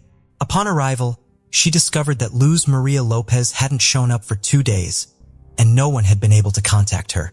At the same time, Jorge, also searching for his wife, appeared at the prosecutor's office. He mentioned that they had argued again and thought Luz Maria Lopez had gone to her mother's house. He figured she wasn't answering because she was upset with him. The concerned mother immediately felt something was wrong and suspected her son-in-law might be lying. She went straight to the police to initiate a search for Luz Maria Lopez without delay. That same day, an alert system named Isabel Claudina, originally Alert to Isabel Claudina, was activated nationwide. This emergency system was triggered for young women reported missing. When the extensive search began, Luis Maria Lopez's husband was quickly identified as the prime suspect, though it would actually be more accurate to say he was the only suspect. Luz Maria Lopez had no known enemies or reasons someone would kidnap her, and Jorge was the last person seen with her alive. Naturally, he denied any involvement in her disappearance, asserting that he himself was distraught over her absence and irritated by being labeled as the main suspect. Despite his denials, Jorge repeatedly contradicted himself during questioning and failed to provide a clear explanation as to why he hadn't informed the police on the actual day of his wife's disappearance. He claimed he believed she was at his mother-in-law's home, but didn't call or visit there. While law enforcement searched for witnesses and combed through areas for any clues, a breakthrough came on January 22nd. Municipal workers accidentally discovered Luz Maria Lopez's body while responding to a call about a clogged storm drain near a road. Upon lifting the grate to access the drain, they found an unusual large plastic bag containing something black inside. Upon closer inspection, the observers were horrified to discover charred human remains. They promptly reported this gruesome finding to the authorities. Upon arrival, the police officers speculated that the body might belong to Luz Maria Lopez, who was widely looking for her after nationwide. Forensic experts later verified that the remains were indeed those of a young woman. Her parents and brother, despite the severe disfigurement caused by the fire, confirmed her identity with certainty. What's coincident is that the package containing her remains was found on the same street as the prosecutor's office where she had worked. This location lacked surveillance cameras and lighting. Despite how badly burned the body was, pathologists determined that she had been severely beaten before death. The cause of death was asphyxia, indicated by internal hemorrhages, multiple fractures sustained while she was still alive, and particles of dried blood in her nose and mouth. Additionally, there were deep marks on her neck pointing to strangulation. At the time of discovery, no new suspects had emerged in the investigation. The victim's parents firmly believed that their son-in-law had brutally murdered their daughter. Consequently, Jorge was taken into custody, while authorities examined his motive for committing such a heinous act. In addition to the investigation, psychologists and criminal analysts needed to scrutinize the marriage and family dynamics closely. During these proceedings, Ms. Lopez submitted a disturbing audio recording sent anonymously by a neighbor familiar with her daughter's household. This person had frequently witnessed domestic disputes between Luz Maria and her husband, but decided to record one such incident without realizing it would culminate in murder. The audio captured Luz Maria desperately crying for help amid little sobs in the background. Miss Lopez was horrified by what she heard and lamented that if this witness had alerted authorities earlier, her daughter might still be alive today. The individual who captured the recording did not contact the police, nor did they visit the residence from which the distressing screams emanate. The authorities were unable to trace this anonymous person, making it impossible to involve them as a witness in the investigation. Consequently, the audio recording was included in the criminal materials. A key witness gave a detailed interview, urging all citizens to stay vigilant and report incidents of domestic violence to the police, rather than merely documenting them with devices such as cameras. This approach, she stated, could potentially save lives. This crime triggered significant public outrage, prompting thousands to take to the streets in protest, demanding that the perpetrator be brought to justice. Jorge was promptly taken into custody, but persistently denied any wrongdoing. He claimed he personally drove his wife to work on that ill-fated day, when she subsequently vanished. Street CCTV footage indeed captured their vehicle heading towards Luz Maria Lopez's workplace that morning. However, due to tinted windows, it was indiscernible how many individuals were inside. None of the video clips showed the car stopping or Luz Maria exiting. Further discoveries were uncovered at the couple's rented home, where faint traces of cleaned blood and drag marks were detected. These findings suggested that a violent crime likely occurred there. An additional piece of evidence came when microscopic fragments of burnt flesh were discovered in the trunk of their family car. Moreover, during their search, investigators paid close attention to a recent purchase made by Jorge and his wife, a double orthopedic mattress. It wasn't so much about the mattress itself, but rather its dense polyethylene wrapping, which analysis revealed had been used to transport Luz Maria's burnt remains. Additionally, several neighbors testified about having repeatedly heard Jorge verbally abusing and threatening his wife with death just days before her sudden disappearance. Her husband had shouted that he would kill her if she decided to leave him, and that he would hide her body so that no one would ever find it. Based on the data collected by expert criminologists, as well as the testimony of several witnesses, the investigation presented a gruesome picture of the crime. The murder occurred on the night of January 19, 2021. The day before, the couple had a big fight, and Jorge once again resorted to violence with his fists.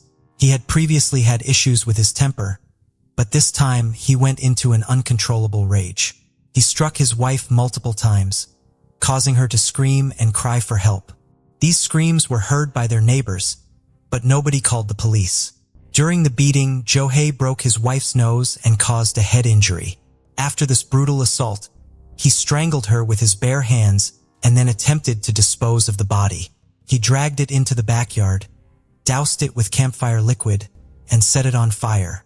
However, Jorge did not anticipate how smoky and foul-smelling the burning flesh and hair would be. Concerned that neighbors might notice and call the fire department, or most horrific aspect was that Jorge committed these acts in front of their young daughter. Despite her tender age, she somewhat comprehended what was occurring.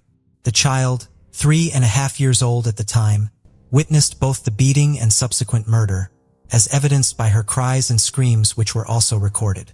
Aware of some forensic techniques from his wife's textbooks at home, a fact due to their abundance, Jorge attempted to cover up his crime and establish an alibi. He found a dark stretch of road without lights or video surveillance cameras and disposed of his wife's body in a drainage sewer there, thinking he could go unnoticed. The next morning, he drove to her place of work along the usual route as if he had taken Maria there, just as he did every morning. The following day, he began to simulate an active search for his wife, calling her colleagues, acquaintances, and relatives. The criminal's lawyers delayed the trial as much as they could. They also attempted to throw the investigation off track. They insisted that all the evidence and witness statements were circumstantial, emphasizing that not a single piece of evidence unequivocally proved Jorge's guilt. Defense attorneys tried to get the detention changed to house arrest. They argued that Jorge himself was deeply depressed due to being accused of killing the woman he loved and the mother of his child. However, decisive evidence came from data obtained from Maria's phone. All this time, the device was in her husband's possession. On the first day after the crime, several messages were sent from it to different people in an attempt to create the appearance that Maria was still alive. Tracking all movements of the smartphone that day showed it was constantly in the same places as Jorge's phone. Despite this evidence, lawyers tried to turn it in favor of their client, claiming Jorge found his wife's phone and drove around with it searching for her. Yet no one could explain why he was sending messages from it or calling it from his own cell phone. Another proof of guilt was bruises and scratches on Jorge's body, found on the day of his arrest. These marks were photographed by experts and indicated that Maria clearly resisted. The most vivid was a scratch on his neck. Unfortunately, particles of Jorge's epithelium under Maria's fingernails couldn't be found because they were destroyed by fire. Despite many controversial points, the prosecutor asked for the maximum possible punishment for Jorge. Court hearings and proceedings were repeatedly postponed due to the raging worldwide pandemic. But in October 2022, Yohai was finally found guilty of his wife's brutal murder and sentenced to 50 years in prison. Although he maintained his innocence throughout, custody of little Alice was given to her maternal grandparents, who admitted their granddaughter now holds the main meaning in their lives.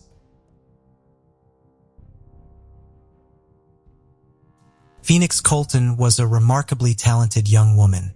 Her family described her as responsible, intelligent, and endlessly curious.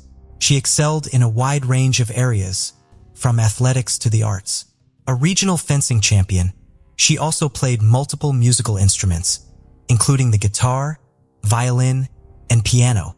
Primarily homeschooled during her early education, she had recently enrolled at the University of Missouri in St. Louis to pursue her bachelor's degree. On December 18, 2011, 20-year-old Phoenix attended church and went grocery shopping with her parents before returning to their Spanish Lake, Missouri, home in the early afternoon. Around 3 p.m., her father, Lawrence, noticed Phoenix sitting in her car on her phone, a common sight for her. However, a few minutes later, he observed that she had driven away, which was somewhat out of the ordinary. Phoenix would usually let her parents know where she was going before leaving the house. However, Lawrence assumed that his daughter was going off to see a friend or visit the neighborhood convenience store. By midnight, however, Phoenix's parents realized that something was wrong. Phoenix has not been seen since she left her driveway that day in December. The investigation into her disappearance has been problematic since the beginning. The Colton family has publicly alleged that both the police and the local media family finally received a concrete clue about where she had gone after she left her home. It did nothing to assuage the fears they had for Phoenix's safety.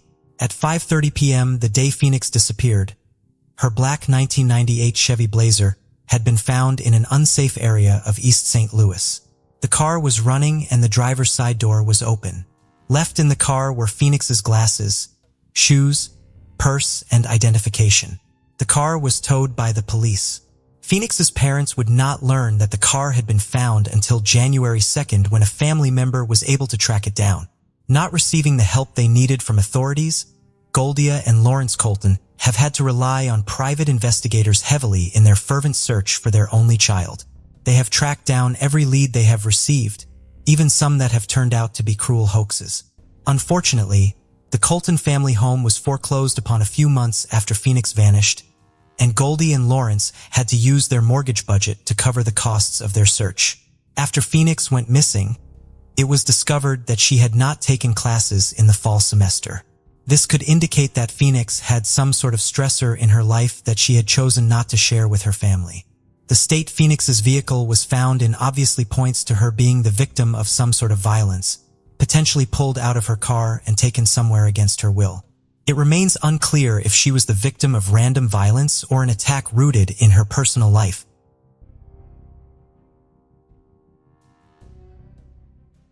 "39-year-old Billy Olivera lived in Nahiko, Hawaii, on the island of Maui. Billy had been raised by his grandparents and legally adopted by them when he was 16. By 2015, his grandfather had passed away, but Billy remained close with his grandmother and continued to live with her. At approximately 10:30 p.m. on July 13th, Billy and his grandmother heard a vehicle pull up outside their house. Because the vehicle was so loud, his grandmother assumed it was a truck. Billy went outside to see who had stopped by. Billy's grandmother did not realize that this would be the last time she saw her grandson. Billy never came back into the house after going to investigate the arrival of the vehicle. Because of this and the fact that the vehicle sounded like a truck, Billy's grandmother assumed that he had been picked up by one of his half-brothers. However, the following morning, another one of Billy's half-brothers arrived to pick him up for plans they had made. Billy's grandmother told him where she thought he was, and his half-brother left to pick him up at his brother's home. However, Billy was not there. No other family members had picked him up. Billy had left his cell phone inside when he had gone outside on the night of the 13th, so his family could not call him or track his phone. The police would not allow the Olivera family to file a missing persons report for several days. As such, the initial search effort was left to his family. The beautiful lush foliage around Billy's secluded home made physically searching for him difficult, but his family did their best. They were eventually able to get assistance from Maui Search and Rescue, a volunteer organization on the island. The search dogs the group brought with them lost Billy's sent very close to his house. Billy's family has always maintained that he would not have vanished voluntarily, mainly due to the close relationship he had with his grandmother. Even as an adult, he remained courteous about sharing his plans with his grandmother. He would never go anywhere without telling her where he would be and calling to check in when he arrived. Furthermore, he was a homebody with few close friends, who preferred to stay in the familiar surroundings of his home and read. The unidentified vehicle that surroundings of his home and read. The unidentified vehicle that pulled up to the Olivera house that night is obviously the clue that could solve the case. No one has ever come forward identifying themselves as the person who came to the house that night. This has increased suspicions that whoever was in the vehicle in some way harmed Billy. This remains merely a suspicion as neither Billy nor his remains have ever been found. In 1964, 15-year-old Reed Jeepson was living what many would consider the ideal teenage life in Salt Lake City, Utah. He had just scored his first touchdown as a player for the East High School football team. He had a paper route and was careful with his money. He had 11 siblings and was always looking out for them. His father was a doctor, and his family regularly attended church. Reed loved the outdoors and spent his summers working on his family's ranch in Montana. He responsibly raised and trained German short-haired pointers to be bird-hunting dogs. On Sunday, October 11th, the Chechens returned home after a morning spent at church. While some members of the family began preparing Sunday dinner, Reed changed from his church clothes into a pair of Levi's and had to go outside to feed and walk his two dogs. The two dogs, one adult and one puppy, were housed in a kennel in the family's backyard. Reed and the two dogs never returned home, shattering the Jeepson family's picturesque life. A friend reported seeing Reed walking the dogs near a school in the Jeepsons' neighborhood around 1 p.m. This is the last reported sighting of him. Reed's large family was able to conduct an extensive search immediately after he went missing, and they plastered the area with flyers. Their efforts did not lead anywhere. In May of 1967, Reed's older sister, Suzanne, thought she saw him in a car on Interstate 80. She took down the car's license plate and reported the sighting to the police. They followed up on the lead, but the person in the car was just someone who strongly resembled Reed. The Jeepson family has always maintained that Reed would not run away. There were no problems in his home life that would give him a reason to. Further supporting this claim is the fact that all of Reed's savings and belongings were left at his home. However, a logical scenario for how he went missing is hard to fathom. The athletic teenager would have been difficult to physically overpower and abduct. However, if he were involved in some sort of accident, his dog should have been located. It appears that someone else was involved in Reed and his dogs going missing, but the specifics of the role they played remain unclear. Reed's siblings have remained active in searching for their brother and keeping the police focused on it, even as the years since Reed was last seen have turned to decades. The Salt Lake City Police Department announced in February 2010 that they were formally reopening the investigation into Reed's disappearance. Many of Reed's siblings were there for the announcement. They were also there waiting for news when, in February 2012, authorities brought in cadaver dogs and a backhoe to search a gully behind Clayton Middle School. The dig was performed based on a tip. Even after digging 8 feet into the ground, police found no evidence relating to Reed's case. Reed's siblings have provided DNA samples to 2 missing persons databases. As of February 2018, if Reed is still alive, he'll be 69 years old.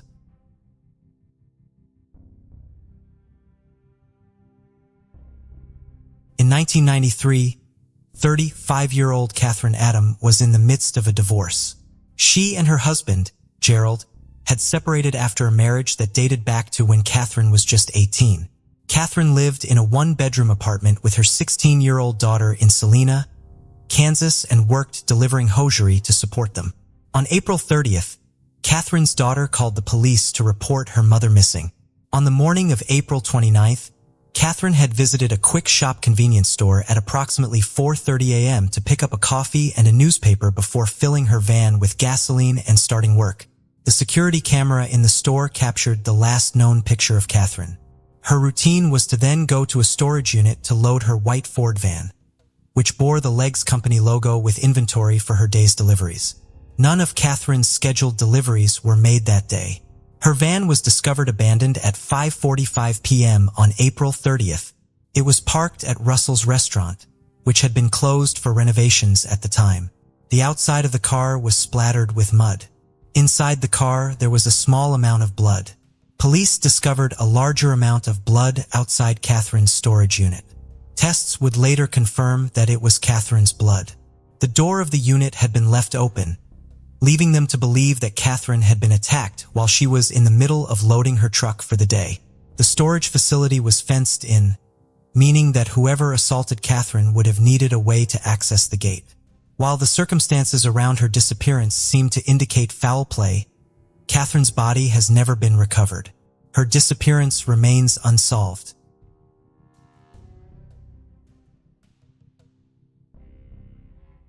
Curtis Pishan started his adult life with a lot of accomplishments. He got a job as a police dispatcher after he graduated high school and eventually joined the Army and served with the military police in Korea.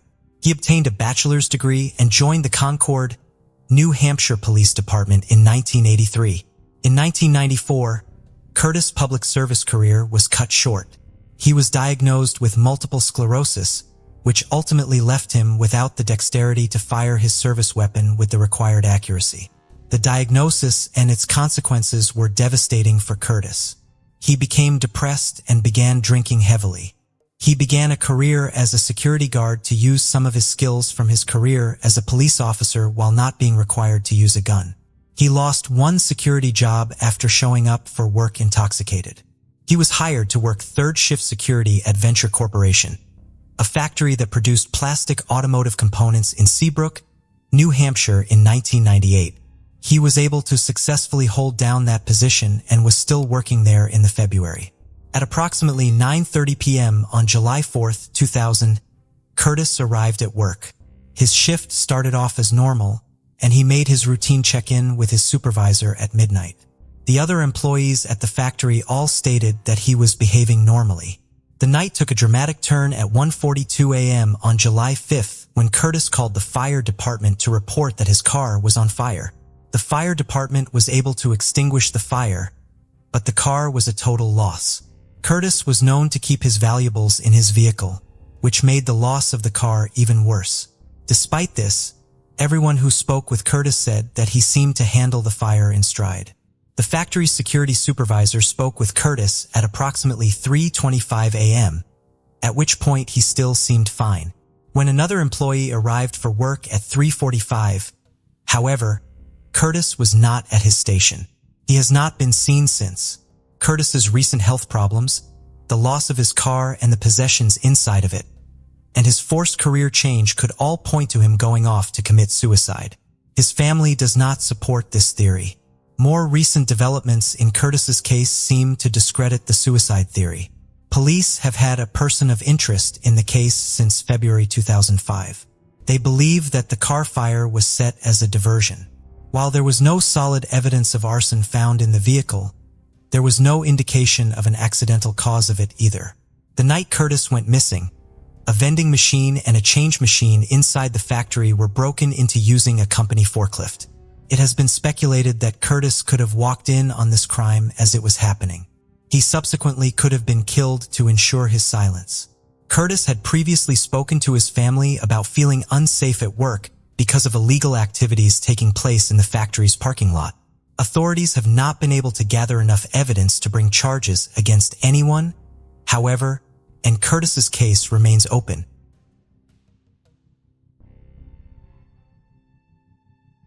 During the London Olympics, a young Puerto Rican boxer, Felix Verdejo Sanchez, emerged as a shining star. Heralded as a diamond, he was seen as one of the most promising athletes from his country with predictions of future titles and gold medals. Everyone believed that this talented and driven young man would reach incredible heights in the world of sports. In 2021, Felix Verdejo's name resurfaced in the global media, but this time it was in the crime section. The story revolves around a teenage romance that grew into an obsession, ultimately leading to a horrific tragedy. This tale also highlights how the 2014 Knockout of the Year recipient, praised and promoted by two-time Olympic champion Vasyl Lomachenko, narrowly avoided a death sentence and was sentenced to life imprisonment instead. Despite overwhelming evidence in his accomplice's confession, Verdejo continues to deny any guilt. Born on May 19, 1993 in San Juan, Puerto Rico, Felix grew up in a modest, large family and had a passion for sports from an early age. Initially, he planned to pursue a career in baseball, but a pivotal incident changed his path. At 9 years old, after a quarrel and fight with a visiting friend's son, Felix's father suggested he take up boxing if he wanted to fight. Felix fell in love with boxing from his first training session at the local gym.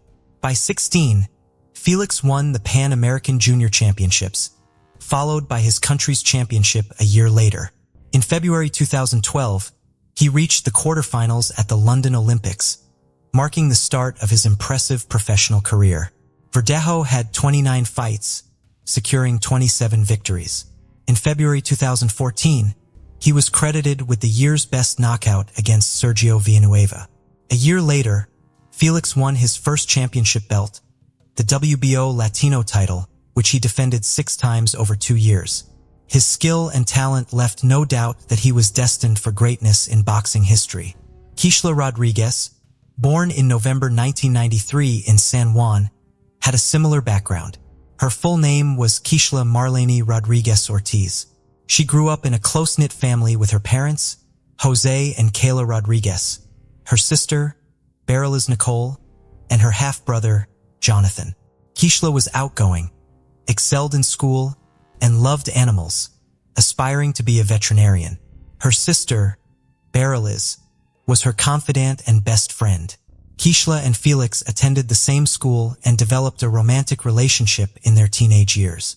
When Kishla's parents divorced in February 2011, her mother moved to Florida, but Kishla and her sister remained in San Juan, staying closely connected. At 18, the promising boxer Felix, who had already competed in the Olympics, began dating Elisa Maria Santiago Sierra, a young aspiring model. Despite being in a relationship with Elisa, Felix continued seeing his childhood friend, Kishla. Kishla's sister and mother knew about the affair and disapproved of it, recognizing the complexity of the situation. Elisa believed she was Felix's one true love and future wife, while Kishla, aware of Felix's engagement, found herself unable to break away from him. Felix's relationships were tumultuous, marked by his rising fame and the constant attention from admirers. Despite his serious relationship with Elisa, he could not let go of Kishla. This love triangle filled with deception and emotional turmoil ultimately led to a tragic conclusion. The once promising star of Puerto Rican boxing who seemed destined for greatness ended up in the criminal chronicles, his legacy forever marred by the events that unfolded in 2021. On top of that, he was her first great love.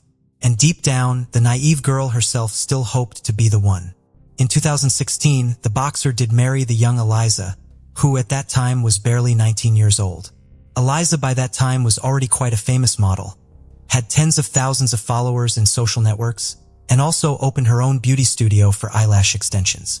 In August of the same year, just a few months after the wedding, the athlete got into a serious car accident when he was rushing on his motorcycle.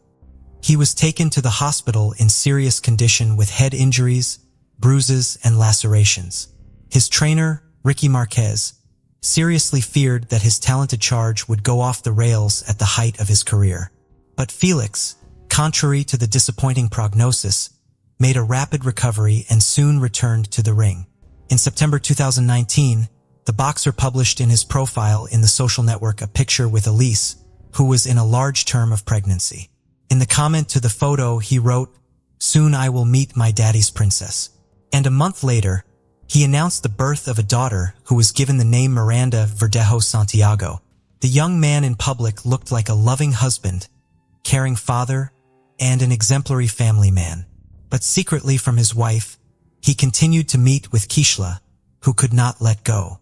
As Eliza later admitted, she guessed that her husband was cheating on her, but every time he tearfully vowed to leave his mistress. Kishla repeatedly tried to break off this painful relationship, but Felix would not let her go. She had no other men because the boxer threatened that if he found out about the fact that Kishla had someone, not good for her and her chosen one. Kishla herself, who had fallen in love with Verdejo since high school, continued to love him despite everything. Rodriguez, as planned, connected her life with the care of animals and got a job at the Center of Veterinary Medicine and Aesthetics. Colleagues described her as conscientious, hardworking, and very responsible. She lived with 2 dogs and a cat, which she simply adored. In 2020, Eliza discovered the correspondence of her husband with several mistresses, including Kishla. The wife gave her husband a scandal and threw him out of the house, threatening that she would file for divorce and forbid him to see his daughter. Eliza's threats had an effect. In addition, in the career of the athlete at that time, there was a serious decline and unnecessary problems where he did not need. For a while, he really stopped seeing Rodriguez, but Felix still did not let her go, trying to control almost every step. Kishla, after a few months of secret visits, resumed, and in April 2021, Kishla discovered that she was pregnant. She bought a rapid test at the drugstore, which only confirmed her fears. She first called her sister, who was aware of her complicated relationship with the athlete, and told her everything. It was out of the question to have an abortion because Kishla was already 27 years old, and she was ready to have a child even if she had to raise it on her own. A few days later, Kishla broke the news to the father of her child, hoping in her heart that he would accept it. But Felix was not happy, to put it mildly. He got angry and told his mistress that she should go to the doctor, and if the pregnancy is confirmed, it will be necessary to have an abortion. Naturally, Rodriguez answered him with a firm refusal, but the boxer began to threaten her and insist. Felix said that an illegitimate child will finally destroy his reputation, and this he cannot allow. After Kishla's visit to the hospital, her pregnancy was confirmed, and she now had a certificate to prove it. She called Felix and told him everything, which made him furious. Felix shouted and demanded that Kishla immediately get rid of the child, but she again responded with a categorical refusal. Then the athlete decided to go on the sly, saying that he did not believe her and wanted to personally look at the issued medical certificate. He appointed Kishla a meeting in the evening in a crowded place, which did not surprise her because they always tried not to draw attention to themselves and did not get in front of anyone. A few days before the meeting, the boxer stopped by his old friend, Luis Antonio Pediais, who worked in a local machine shop and also had ties with the criminal world, selling illegal drugs.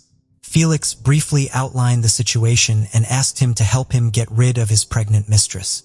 Luis had previously been in the field of vision of the police, and the prospect of being in prison scared him.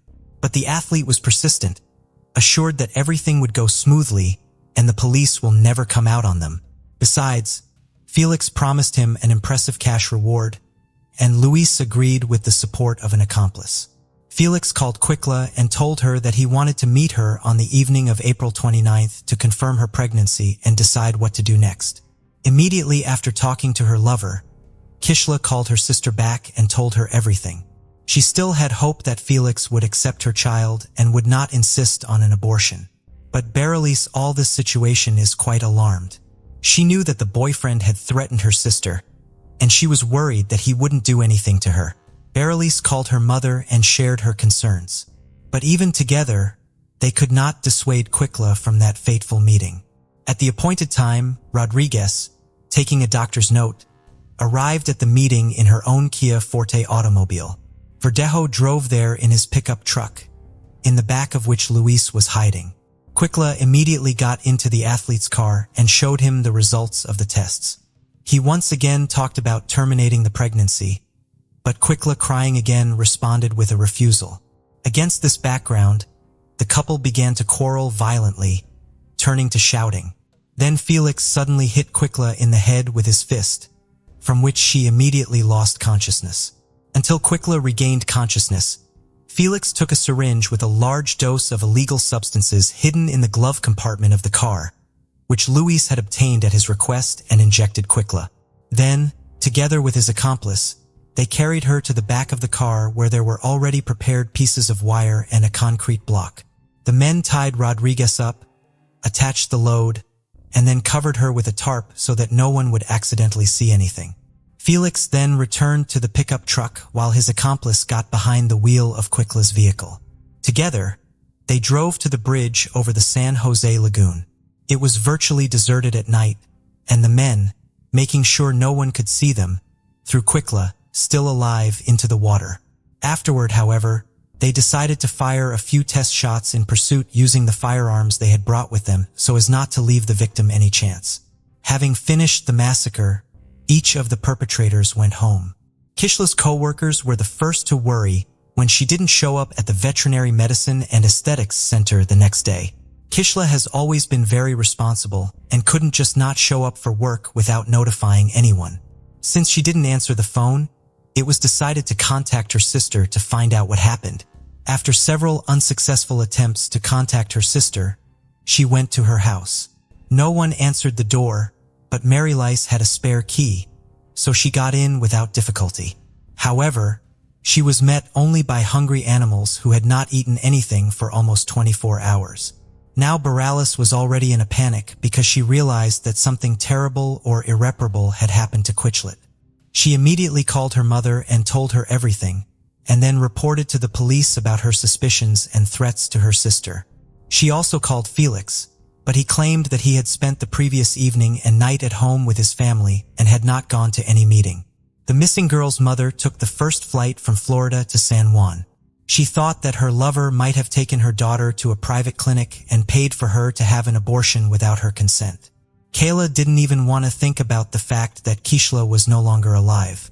The first thing to do was to question the missing girl's neighbors and co-workers, but they didn't notice anything suspicious and couldn't provide the investigation with any useful information. In parallel, messages about the disappearance of Rodriguez were posted on popular social networks with requests to respond to those who know anything about her fate or current whereabouts. The case quickly received wide publicity, and when it became known that the missing girl was in a long-term relationship with a famous athlete and was expecting a child from him, reporters literally lined up to interview any of Rodriguez's family members.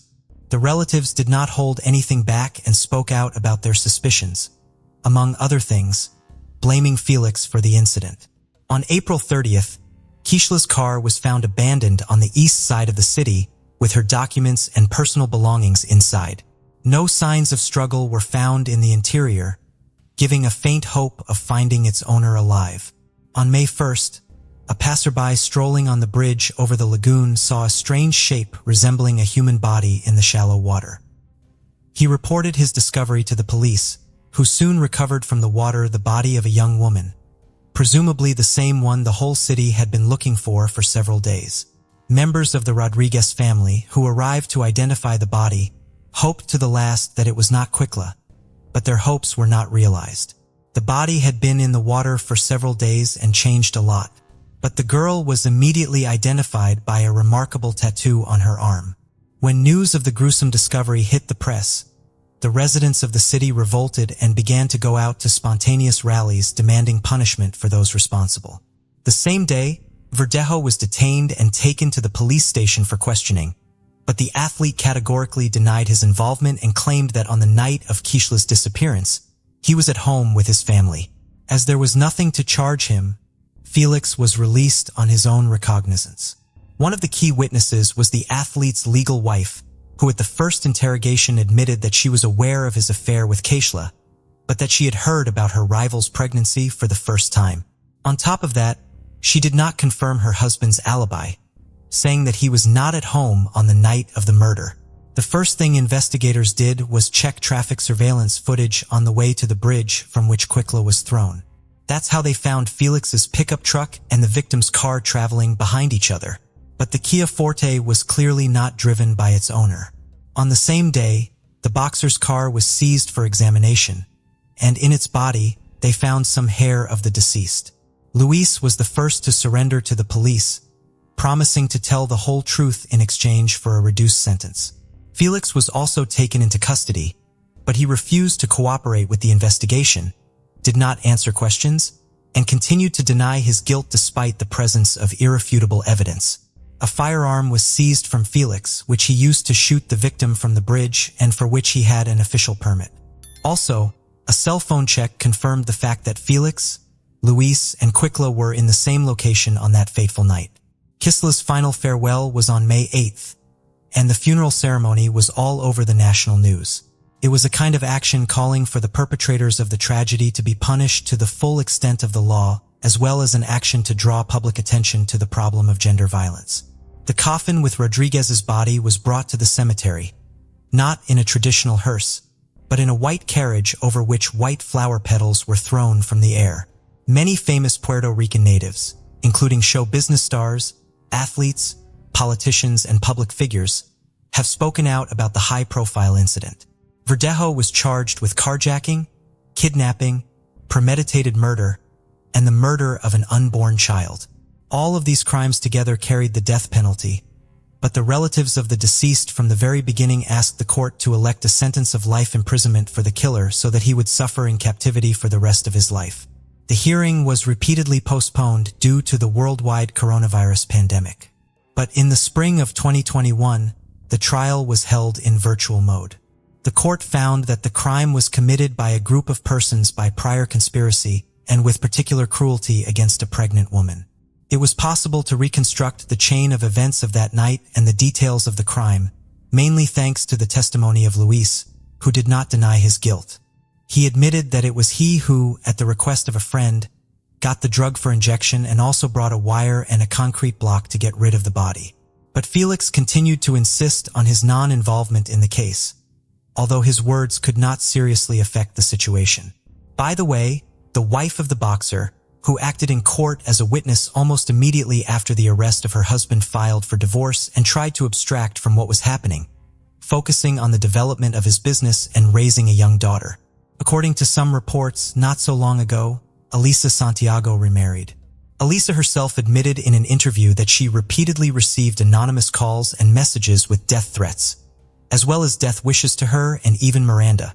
Many considered it was the spouse of the athlete as the organizer of the crime, but no evidence was found. In the summer of 2023, it became known that the jury, having familiarized itself with all the evidence and heard the testimony of all the witnesses, was finally ready to announce the final verdict. Felix Verdejo and his accomplice Luis Cadiz were found guilty on each of the charges against them. But despite this, the killers have not yet been sentenced. The next court hearing is scheduled for mid-November 2023. Most likely, both men involved in the deaths of Kishla Rodriguez and her unborn child will likely go to prison for life with no right to ever leave prison. Thank you for joining us on this journey into the depths of unsolved mysteries. Cold cases not only challenge our understanding of the past, but also ignite our curiosity and determination for answers. Remember to subscribe to stay updated on our latest investigations. And if you have any information regarding the cases we've covered, don't hesitate to reach out. Together, we can shed light on the shadows of the past and bring closure to those who seek it. Until next time, stay vigilant, stay curious, and never stop seeking the truth.